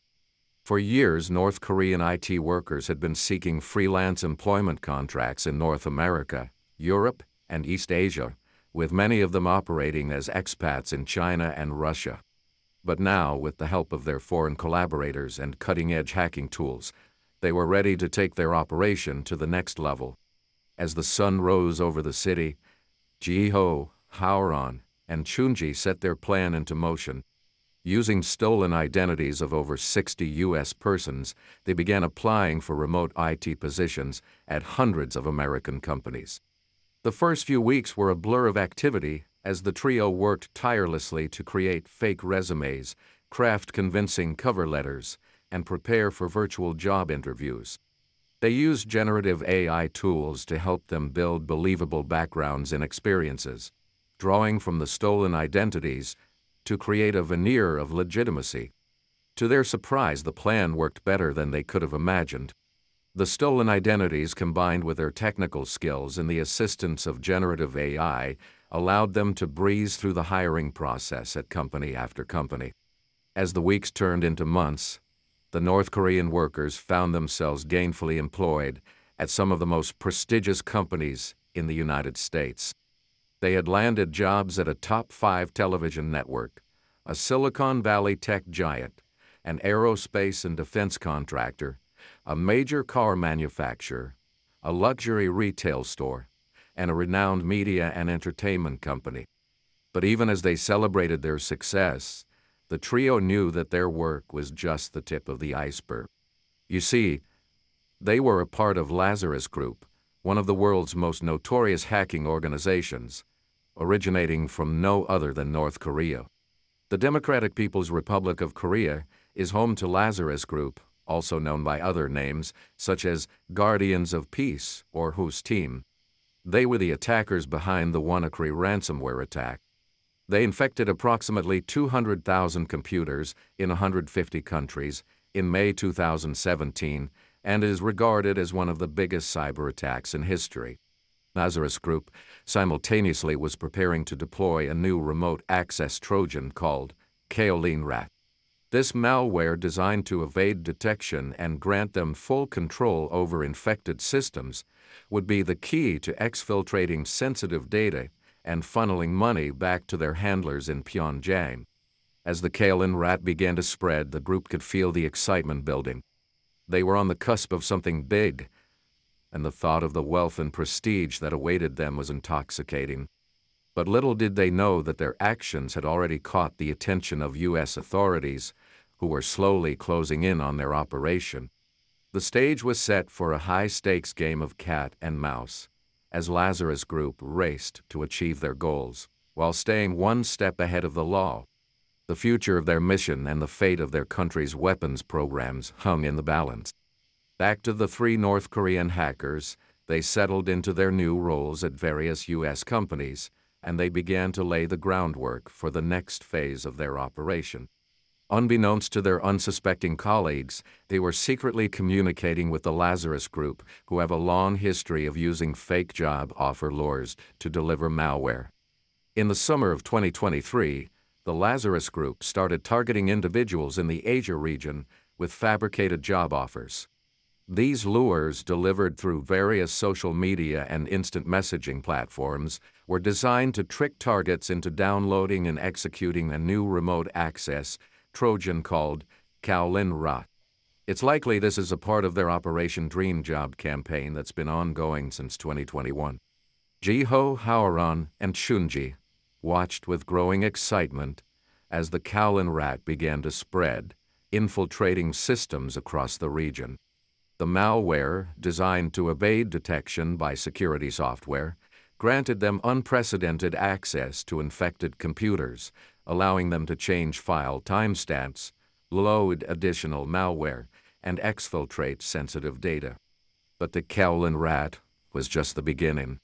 The North Korean hackers had their sights set on an even more ambitious goal, delivering the FUD module rootkit through their first stage rat. It is a powerful piece of malware that will grant them complete control over compromised systems. To deliver the FUD module rootkit, the hackers exploited a recently patched vulnerability, which allowed them to gain kernel-level, read-write access, and disable security mechanisms. This vulnerability, rated with a CVSS score of 7.8, represented a significant threat to any unpatched systems. As the FUD module rootkit took hold, the North Korean hackers could now operate with impunity, stealing data, monitoring communications, and laying the groundwork for future attacks. The money generated from their illicit activities flowed back to Pyongyang, fueling the country's weapons programs and bolstering its military capabilities. But even as the North Korean hackers celebrated their success, storm clouds were gathering on the horizon. Microsoft suddenly disclosed the existence of Rollsling, a sophisticated piece of malware used by the Lazarus Group to exploit a critical vulnerability in JetBrains Team City CVE 2023-42793. CVSS score 9.8. The shellcode downloaded by the Lazarus Group's payload was believed to launch Rollsling, a DLL-based loader designed to retrieve and launch Rollsling. This discovery sent shockwaves through the cybersecurity community, as it revealed the growing sophistication and boldness of North Korean hacking operations. As the investigation into the Lazarus Group's activities intensified, U.S. authorities began to close in on the North Korean hackers and their co-conspirators. They discovered that Rollsling, the malware disclosed by Microsoft, was just the tip of the iceberg. Further analysis revealed that Rollsling executed directly in memory, triggering the execution of another loader called RollMid. This loader, also run in the system's memory, communicated with multiple command and control C2 servers using steganography to retrieve the Kowloon Rat payload. Once the Kowloon Rat was in place, it set up communication with its C2 server and prepared for the deployment of the FUD module rootkit. The hackers had created a sophisticated multi-stage infection chain that allowed them to penetrate deep into their target's systems, stealing data and causing untold damage. As the true extent of the North Korean hacking operation came to light, Jiho, Haoran, and Chunji knew that their time was running out. They had pushed their luck too far, and now the full might of the U.S. government was bearing down on them. The once invincible Lazarus Group found itself on the defensive, scrambling to cover its tracks and evade detection. But it was only a matter of time before the dominoes fell. On May 7, 2024, Alexander Didenko, the Ukrainian national who had played a crucial role in the fraudulent job scheme, was arrested in Poland. U.S. authorities immediately began the process of seeking his extradition, determined to bring him to justice for his crimes. Just over a week later, on May 16, 2024, the U.S. Department of Justice unsealed a damning indictment, charging Christina Chapman, Oleksandr Didenko, and the 3 North Korean hackers with fraud related to the remote job scheme. The document laid bare the extent of their crimes, detailing how they had stolen the identities of over 60 Americans and generated millions of dollars in illicit revenue for the North Korean regime.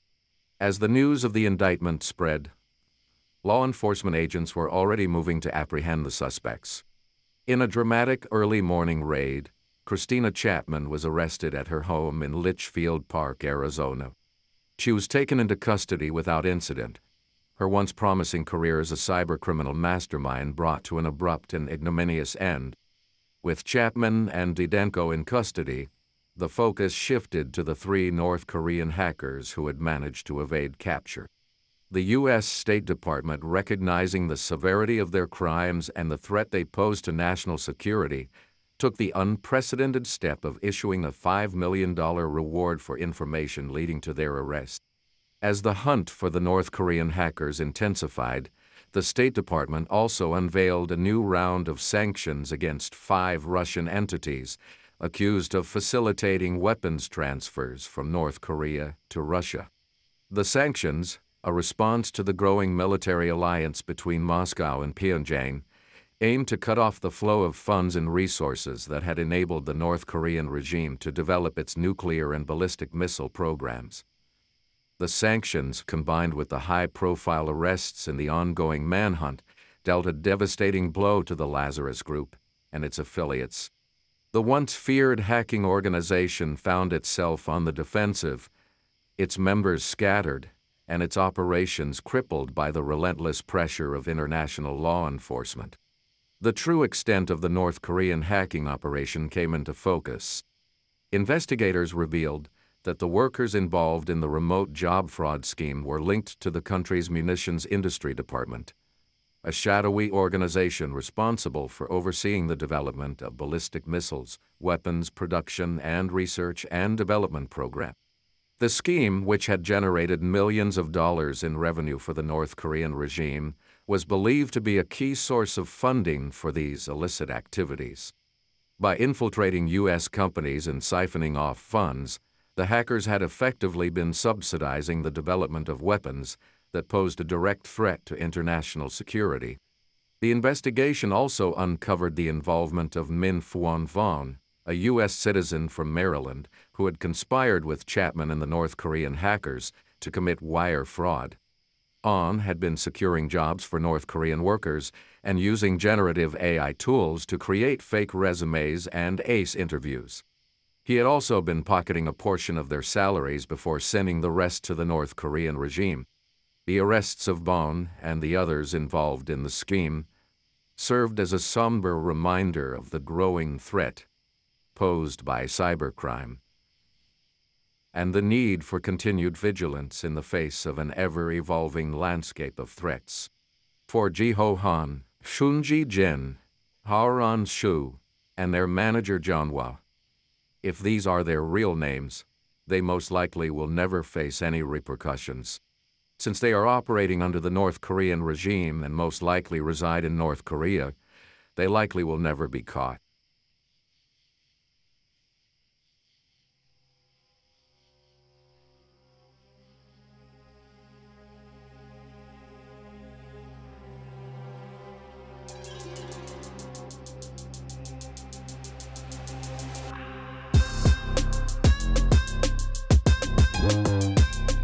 In December 2019, researchers at BlackBerry Silence, a leading cybersecurity firm, released a report on the Zeppelin Ransomware. The findings from the Silence report piqued the interest of Unit 221B, a cybersecurity consulting company based in New Jersey. The team at Unit 221B, known for their expertise in reverse engineering malware, began their own investigation into Zeppelin. As they skimmed over the code and analyzed the ransomware's behavior, Encouraged by this discovery, the Unit 221B researchers started working on a proof-of-concept tool that could exploit vulnerabilities in the code and decrypt files locked by Zeppelin. However, they soon realized that the process was more complex than initially anticipated. The flaws in Zeppelin's encryption were subtle and required a deep understanding of cryptography to exploit effectively. As the Unit 221B team wrestled with the technical challenges of developing their decryption tool, new evidence emerged suggesting that Zeppelin was being deployed through compromised managed service providers, MSPs. MSPs are companies that remotely manage infrastructure and services for other businesses, making them an attractive target for cybercriminals. By infiltrating an MSP and using its network access to deploy Zeppelin, attackers could compromise multiple victim organizations simultaneously. This tactic, reminiscent of the Zeppelin Ransomware campaign, allowed the Zeppelin operators to maximize their impact and potential profits. The revelation of the MSP angle added a new layer of complexity to the Zeppelin investigation. It raised questions about how the attackers were gaining initial access to these providers and whether they were exploiting known vulnerabilities or using stolen credentials. The use of MSPs as a delivery mechanism also suggested a level of sophistication and planning that set Zeppelin apart from more opportunistic ransomware campaigns. As Unit 221B continued their work on the decryption tool, they grappled with the ethical implications of their research. On one hand, publishing their findings could alert the Zeppelin operators to the flaws in their encryption and prompt them to release a patched version of the malware. On the other hand, keeping the information secret meant that victims of Zeppelin would have no recourse but to pay the ransom or risk losing their data permanently. After much deliberation, the Unit 221B team made the difficult decision to delay publishing their research. Instead, they focused their efforts on refining the decryption tool and quietly reaching out to Zeppelin victims through trusted channels.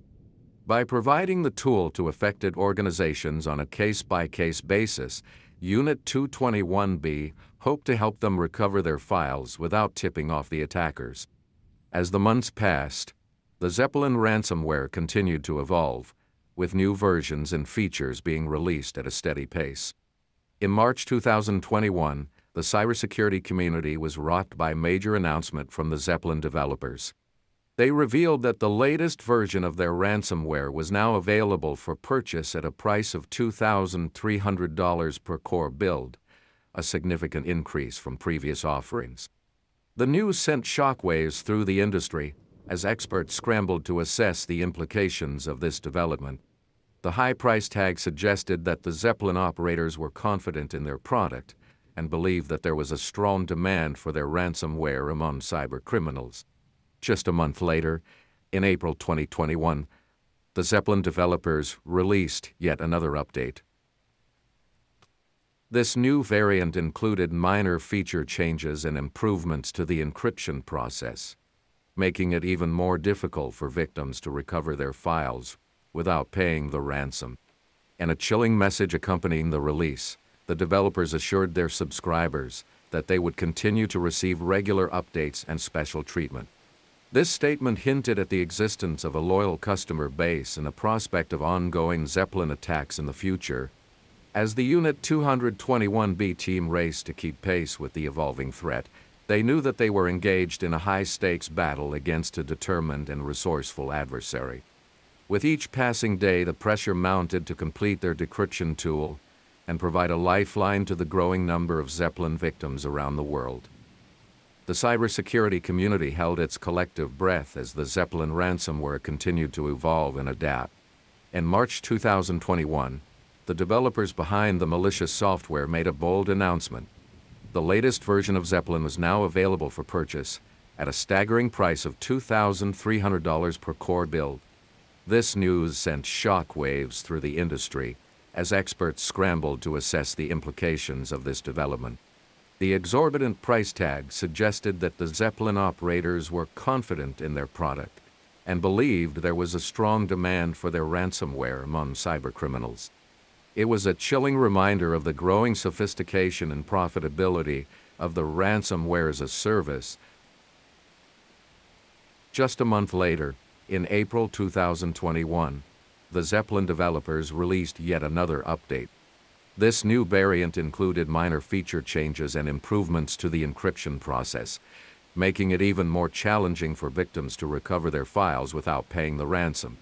The update served as a clear signal that the Zeppelin team was committed to staying ahead of the curve and maintaining their grip on the ransomware market.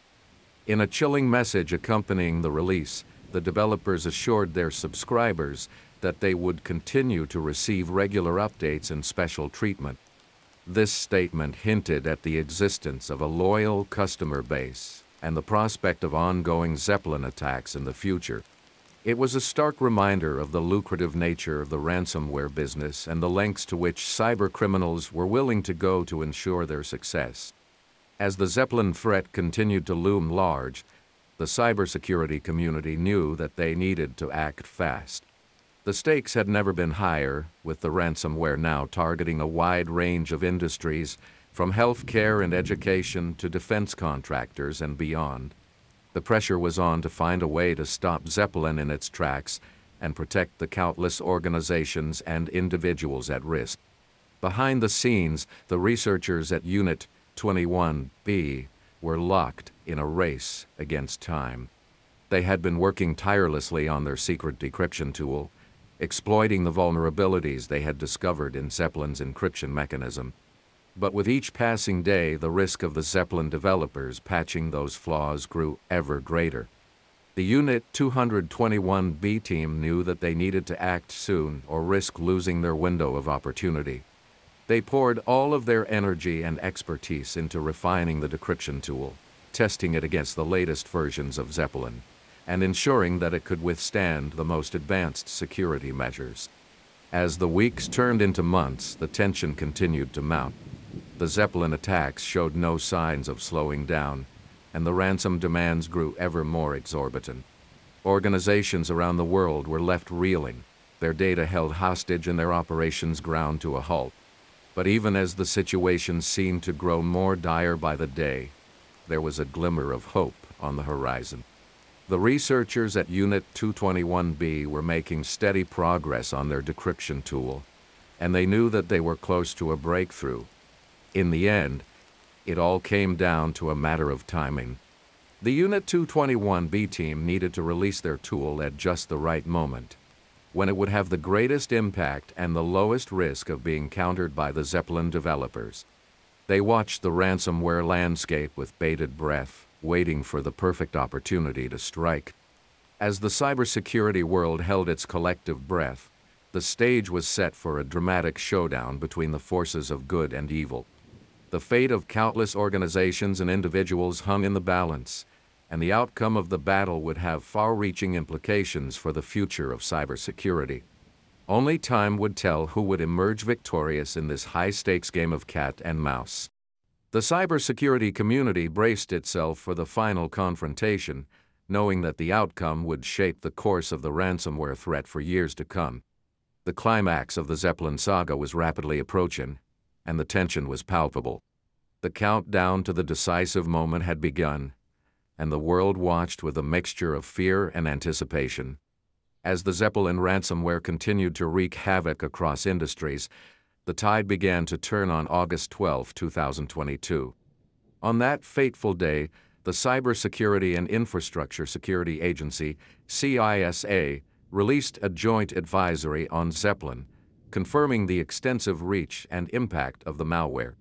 The advisory revealed that Zeppelin had been used to target a wide range of organizations, from defense contractors and educational institutions to healthcare and medical industries, from 2019 through at least June 2022.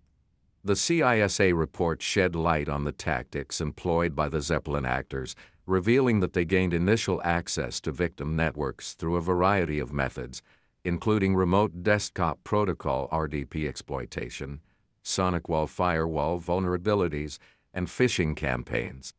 The ransom demands, which ranged from thousands to over $1 million, underscored the severity of the threat and the financial toll it was taking on affected organizations. The CISA advisory marked a turning point in the fight against Zeppelin, galvanizing the cybersecurity community and bringing renewed attention to the ongoing battle against ransomware. It was a clear signal that the threat posed by Zeppelin could no longer be ignored, and that concerted action was needed to combat the malware and protect vulnerable organizations. Seizing the momentum created by the CISA report, the researchers at Unit 221B knew that the time had come to reveal their secret weapon. On November 15, 2022, the cybersecurity firm published a detailed analysis of the encryption vulnerabilities they had discovered in Zeppelin, along with a bombshell announcement. They had been using a custom-built decryption tool based on these flaws to help victims recover their files for free since 2020. The revelation sent shockwaves through the cybercrime underground as Zeppelin operators realized that their once invincible malware had been compromised. The publication of the encryption flaws and the existence of a free decryption tool dealt a severe blow to the Zeppelin operation, as victims no longer felt pressured to pay the ransom to regain access to their data. In the weeks and months that followed, Zeppelin activity declined significantly, as the malware's effectiveness and profitability were severely undermined. The impact of Unit 221B's disclosure was swift and dramatic. The cybersecurity community hailed the development as a major victory in the ongoing fight against ransomware, and praised Unit 221B for their tireless efforts to combat the threat. However, the celebration was short-lived. In December 2023, just over a year after Unit 21B's revelations, a new threat emerged. A threat actor known as Ret offered the source code and builder for Zeppelin version 2 for sale on a hacking forum for a mere $500. The low price and the inclusion of a cracked version of the encryption module suggested that Zeppelin's reign of terror was coming to an end. But the sale also raised concerns among cybersecurity experts. The availability of the Zeppelin source code meant that other cybercriminals could potentially use it to create new variants of the ransomware. The prospect of Zeppelin's legacy living on through new and potentially more dangerous iterations loomed large.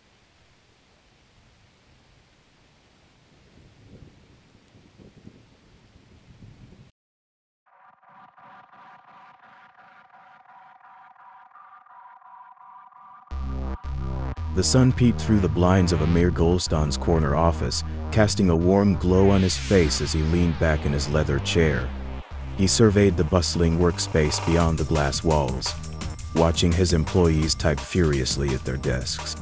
The hum of conversation and the clacking of keyboards filled the air, a symphony of productivity that was music to Amir's ears. Amir had built Mikfo from the ground up, starting with a single server in his garage and expanding to a thriving internet services company with clients across the globe. He took pride in his ability to anticipate the needs of his customers and stay ahead of the curve in an industry that moved at breakneck speed. As he sipped his morning coffee, Amir reviewed the latest metrics on his computer screen. Mikfo's revenue had grown steadily over the past few years, thanks in no small part to Amir's relentless drive and strategic vision. He had a knack for spotting opportunities and seizing them before his competitors even knew they existed. He knew that complacency was the enemy of success in the tech world, but Amir was never one to rest on his plans. He was always looking for ways to expand Mikfo's reach and solidify its position as a leader in the industry. He glanced at his calendar, noting the meetings and conference calls scheduled for the day ahead. It would be another busy day, but Amir thrived on the challenge. He lived for the thrill of the deal, the satisfaction of watching his company grow and evolve. As he set his coffee mug down and straightened his tie, Amir couldn't help but feel a sense of excitement for what the future held. Mikfo was his passion, his life's work, and he was determined to take it to even greater heights. The first sign of trouble came in the form of an email from Spam House, an anti-spam organization that many internet service providers relied on to filter out unwanted junk mail. The message was brief but alarming. Micfo's IP address ranges had been flagged for spam activity, and Spamhaus had started blocking them. Amir felt a knot form in his stomach as he read the email. He knew that if Spamhaus continued to block Micfo's IP addresses, it could be devastating for his business. Many of his clients relied on email marketing to reach their customers, and if their messages weren't getting through, they would quickly take their business elsewhere. He immediately called an emergency meeting with his top executives to discuss the situation. As they gathered around the conference table, Amir could see the concern etched on their faces. They all knew what was at stake. "We need to find a solution, and fast," Amir said, his voice tight with tension. "If we don't get this resolved, we could lose a significant portion of our client base." The room was silent for a moment as everyone contemplated the gravity of the situation. Then, one of Amir's most trusted advisors spoke up. "What if we pivot our business model? Instead of focusing on email hosting, we could start reselling IP addresses to VPN providers," he suggested. "There's a growing demand for privacy and security online, and VPNs are becoming increasingly popular." United Revil. Amir leaned back in his chair, considering the idea. It was a risky move, but it could be the lifeline Micfo needed to stay afloat. He knew that obtaining large blocks of IP addresses from ARIN, the organization responsible for allocating them in North America, could be a challenge. But if they could find a way to secure the addresses they needed, it could open up a whole new revenue stream for the company. "Let's explore this further," Amir said, a glimmer of hope in his eyes. "I want a full report on the feasibility of this plan by the end of the week. We need to move quickly if we're going to make this work." As the meeting adjourned, Amir felt a mix of excitement and trepidation.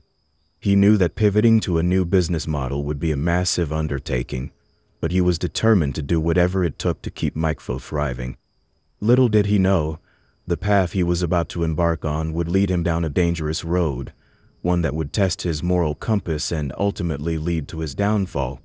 Amir spent the next few weeks exploring every legitimate avenue he could think of to obtain the IP addresses Micfo needed to pivot to the VPN market.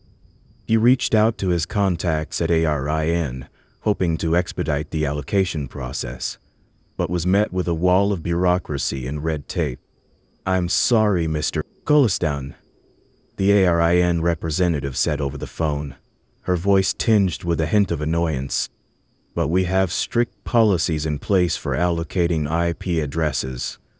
We can't just hand them out to anyone who asks." Amir gritted his teeth in frustration. He knew that ARIN's policies were in place for a reason, but he couldn't help but feel like they were standing in the way of his company's survival. He pored over the application forms and requirements, trying to find a loophole or workaround that would allow him to get the addresses he needed. But everywhere he turned, he was met with roadblocks and dead ends. As the days turned into weeks, Amir's frustration grew. He knew that time was running out, and that if he didn't find a solution soon, Micfo would be in serious trouble. He began to feel like he was banging his head against a wall, trying to navigate the complex web of regulations and procedures that governed the allocation of IP addresses. He spent long hours in his office, poring over documents and making phone calls, but nothing seemed to be working. Amir's employees could sense his growing desperation, and the mood in the office became tense and uncertain. They all knew what was at stake, but no one seemed to have any answers. As Amir sat in his office one evening, staring blankly at his computer screen, he couldn't shake the feeling that he was failing his company and his team. He had always prided himself on his ability to find creative solutions to problems, but this time he was coming up empty. He leaned back in his chair and closed his eyes, trying to clear his mind and think of a way forward. But the more he thought about it, the more hopeless the situation seemed. He knew that he needed to find a way to get those IP addresses, but he was starting to wonder if it was even possible. Little did Amir know, a chance encounter with a shadowy figure would soon present him with a tempting offer, one that would test his moral compass and set him on a path towards his ultimate downfall. In 2014, Amir Golestan made a fateful decision that would forever change the course of his life and the future of Micfo. Desperate to secure the IP addresses needed to pivot his company to the lucrative VPN market, Golestan crossed a dangerous threshold and embarked on a fraudulent scheme that would ultimately lead to his downfall. Starting in 2014, Golestan and Micfo used 11 shelf companies with fake websites and false officers to fraudulently obtain IP4 address allocations from ARIN. These shell companies, which existed only on paper and had no real business operations, were created for the sole purpose of deceiving ARIN and obtaining valuable IP addresses under false pretenses. Golestan carefully crafted each company's online presence, creating professional-looking websites and fabricating information about their supposed officers and business activities. He submitted applications to ARIN under these false identities, claiming that each company needed IP addresses for legitimate business purposes. As he hit the submit button on the first application, Golestan felt a mix of excitement and trepidation. He knew that what he was doing was wrong, but the allure of the potential profits and the desperate need to save his company drove him forward. When the first batch of IP addresses was successfully allocated to one of his shelf companies, Golestan felt a rush of adrenaline. He had done it. He had found a way to obtain the resources Micfo needed to survive and thrive in the cutthroat world of internet services. But even as he celebrated this initial victory, a small voice in the back of his mind whispered a warning. He had crossed a line, and there would be no going back. From this moment forward, he was a criminal, a fraudster, and the consequences of his actions would forever haunt him. Little did Golestan know that his decision to cross this threshold would set in motion a chain of events that would ultimately lead to his arrest, conviction, and imprisonment. For now, though, he pushed those thoughts aside and focused on the task at hand, obtaining as many IP addresses as possible and using them to build Micfo into a powerhouse in the VPN market. Over the next few years, Amir Golestan and Micfo expanded their fraudulent scheme, using the network of shell companies to obtain more and more IP addresses from ARIN. As the operation grew, Golestan found himself navigating a complex web of challenges, opportunities, and threats. One of the biggest tests Golestan faced was maintaining the illusion of legitimacy for his shelf companies. He had to ensure that each company's website and paperwork could withstand scrutiny if ARIN or anyone else started asking questions. This required constant vigilance and attention to detail, as even the smallest slip-up could expose the entire scheme. To help manage the growing operation, Golestan enlisted the aid of a few trusted allies. These individuals, whose identities remain unknown, assisted in creating and maintaining the shell companies, as well as facilitating the sale of the fraudulently obtained IP addresses. With their help, Golestan was able to expand his reach and tap into new markets, generating millions of dollars in illicit profits. However, as Micfo's success grew, so did the attention it attracted from potential enemies. ARIN, the organization responsible for allocating IP addresses in North America, began to take notice of the unusually large number of allocations being made to seemingly unrelated companies. They started asking questions and digging deeper into Micfo's operations, slowly uncovering the truth behind Golestan's scheme. At the same time, law enforcement agencies were also starting to take an interest in Micfo's activities. As the scope and scale of the fraud became clear, investigators began building a case against Golestan and his CO conspirators, gathering evidence and preparing to bring them to justice. Golestan knew that he was walking a dangerous tightrope, with the threat of exposure and arrest constantly looming over him. But the lure of the money and the thrill of the game kept him going, pushing him to take ever greater risks in pursuit of his goals. Little did he know that his enemies were closing in, and that his days of operating in the shadows were numbered. The net was tightening around him, and it was only a matter of time before his fraudulent empire came crashing down around him. As Amir Golistan's fraudulent scheme reached its zenith in 2017 and 2018, he found himself on the precipice of his greatest triumphs and his most devastating failures. The lure of easy money and the thrill of the con had driven him to take ever greater risks, and now he was poised to reap the rewards of his illicit enterprise. According to the criminal indictment, Golistan's activities during this period were brazen and ambitious. Using a third-party broker, he sold 65,536 IP4 addresses for $13 each, netting a total of $851,896. Emboldened by this success, he organized a second transaction for another 65,536 IP addresses, raking in approximately $1 million more. But Golistan's greed knew no bound. Even as he was counting his ill-gotten gains, he was already plotting his next move. He had a contract in place to sell a staggering 327,680 IP addresses at $19 apiece. It seemed that nothing could stop him, and that he was destined to become one of the most successful cybercriminals in history. However, even as Golistan was riding high on his own hubris, the walls were starting to close in around him. ARIN, the organization he had been defrauding for years, was beginning to catch on to his scheme. They had discovered the network of phony front companies and were threatening to revoke the 735,000 IP addresses that MikeFo had fraudulently obtained. Desperate to keep his empire from crumbling, Golistan made a bold and reckless move. In December 2018, he sued ARIN, seeking a temporary restraining order to prevent them from taking back the stolen IP addresses. It was a last-ditch effort to buy himself some time, but Golistan had underestimated his opponent.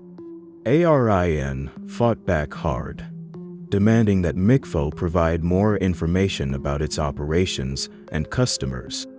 Golistan, knowing that any scrutiny would expose his fraudulent scheme, refused to comply.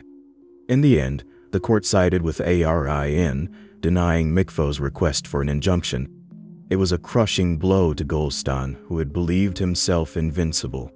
He had flown too close to the sun, and now he was about to get burned. As Golistan surveyed the wreckage of his once mighty empire, he knew that he was in trouble. ARIN was closing in on him, and it was only a matter of time before they exposed the full extent of his crimes. He had no choice but to prepare for the battle of his life, knowing that everything he had built was on the line. Little did Golistan know that this was only the beginning of his troubles, and that the worst was yet to come. The forces of justice were gathering, and they would not rest until he was held accountable for his actions. Amir Golistan's world came crashing down around him in December 2018, when the court denied MikeFo's request for a temporary restraining order against ARIN. The organization had discovered the network of phony front companies and was threatening to revoke the 735,000 IP addresses that MikeFo had fraudulently obtained. Golistan had hoped that the lawsuit would buy him some time, but now he was out of options. ARIN demanded that MikeFo provide more information about its operations and customers, but Golistan knew that doing so would expose his entire scheme. The walls were closing in. He had always known that his actions were illegal, but somehow he had convinced himself that he would never get caught. Now he was facing the very real possibility of losing everything he had built. In May 2019, Golistan's worst fears were realized when ARIN won a favorable arbitration ruling against MikeFo. The panel ordered MikeFo to pay $350,000 for ARIN's legal fees and to return any of the fraudulently obtained IP addresses that the company hadn't already sold. The U.S. Attorney in South Carolina had been following ARIN's civil case closely, and they had decided to file criminal wire fraud charges against Golistan. It was a devastating blow, but Golistan's troubles were just beginning. The indictment alleged that Golistan had orchestrated the entire scheme, using a network of shell companies and fake identities to fraudulently obtain IP addresses from ARIN. The prosecutors had built a strong case, and they were confident that they could prove Golistan's guilt beyond a reasonable doubt. Golistan was stunned by the criminal charges. He had always known that what he was doing was wrong, but he had never truly believed that he would face any real consequences for his actions.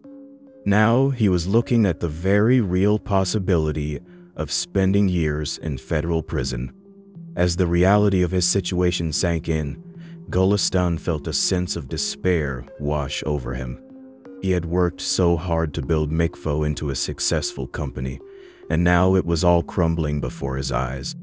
He knew that he had no one to blame but himself, but that didn't make the pain any easier to bear. Golistan's ordeal was far from over, but he knew that he had to face the consequences of his actions.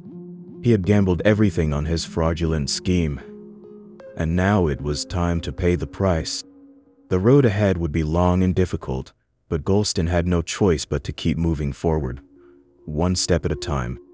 In the aftermath of ARIN's arbitration victory and the criminal charges filed against him, Amir Golistan found himself in a precarious position. The fraudulent profits he had amassed through his illegal IP address scheme were now at risk, and he faced the very real possibility of losing everything he had worked so hard to build. Despite the mounting evidence against him, Golistan initially vowed to fight the criminal charges. He had come too far and risked too much to simply give up now.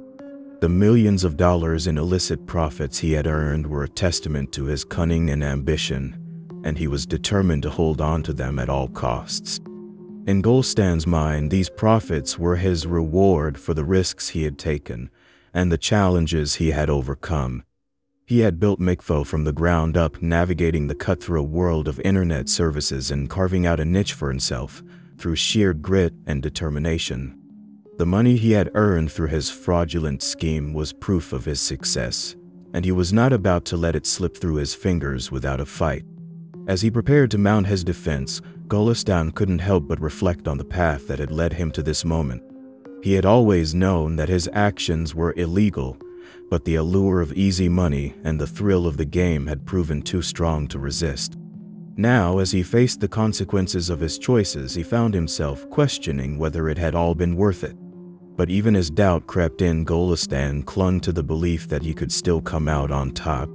He had faced challenges before, and had always found a way to overcome them. He would fight the charges against him with everything he had, and he would emerge victorious, his reward intact. This time would be no different. Little did Golistan know that his confidence was misplaced. The evidence against him was overwhelming, and the prosecutors building the case were determined to see justice served. As he stood on the brink of his greatest battle yet, Golistan could not see the truth that was staring him in the face. His reward was nothing more than a mirage, a fleeting illusion that would soon evaporate in the harsh light of reality. As Amir Golistan's criminal trial began in November 2021, the once confident businessman found himself facing the harsh reality of his actions. The prosecution had built a formidable case against him, presenting a mountain of evidence that painted a damning picture of his fraudulent scheme. Golistan had always believed that he was too smart to get caught, that he could outsmart the system and come out on top. But as he sat in the courtroom, listening to the opening statements and the testimony of the first witnesses, he began to realize the gravity of his situation. The prosecutors methodically laid out the details of Golistan's crimes, presenting emails, financial records, and other documents that showed the extent of his deception. They called witnesses who had unwittingly helped him carry out his scheme, painting the picture of a man who had manipulated and exploited others for his own gain. He had thought that he could talk his way out of trouble, that he could convince the jury of his innocence. As the trial progressed, Golistan's confidence began to waver, but the evidence against him was overwhelming, and he could see the skepticism and disbelief in the eyes of the jurors. Faced with the prospect of a lengthy prison sentence and the loss of everything he had built, he changed his plea to guilty on all 20 counts of wire fraud. On the second day of the trial, Golistan made a stunning decision. It was a bitter pill to swallow, but Golistan knew that he had no choice. The road back from this point would be long and difficult, and he would have to face the consequences of his actions head-on. On a crisp September morning in 2023, Amir Golistan stood before U.S. District Court Judge Richard Gergel, awaiting his final judgment. The once successful businessman who had built an empire on fraudulently obtained IP addresses now faced the consequences of his actions. The courtroom was silent as Judge Gergel reviewed the case, his eyes scanning the pages of the prosecution's evidence. Golistan stood motionless, his gaze fixed on the floor as he listened to the judge recount the details of his crimes.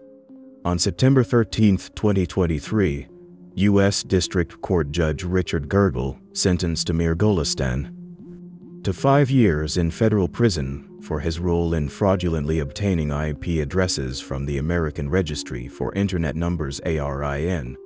The judge also ordered Golistan to pay $76,978 in restitution to ARIN for the costs incurred during the investigation and prosecution of the case. The sentencing marked the end of a long legal battle that began when ARIN discovered Golistan's scheme and took action to revoke the fraudulently obtained IP addresses. The case attracted the attention of federal prosecutors, who filed criminal wire fraud charges against Golistan in May 2019. Golistan's sentence was meant to serve as a deterrent to others who might consider defrauding internet registries like ARIN. In a statement released after the sentencing, ARIN emphasized the importance of the judge's decision, stating that it sends an important message of deterrence to other parties contemplating fraudulent schemes to obtain or transfer internet resources. The organization also warned that those who attempt to defraud ARIN or other regional internet registries could face serious consequences, including costly and serious civil litigation, criminal charges, and, ultimately, a lengthy term of incarceration. For Golistan, the sentencing represented the final chapter in a story that had begun with his ambitious plans to grow his company, Micfo, into a major player in the internet services industry. However, his decision to engage in fraudulent activities ultimately led to his downfall and the loss of his freedom. While the future beyond his prison term is uncertain, one thing is clear: the pursuit of success and profit should never come at the expense of ethics and the law.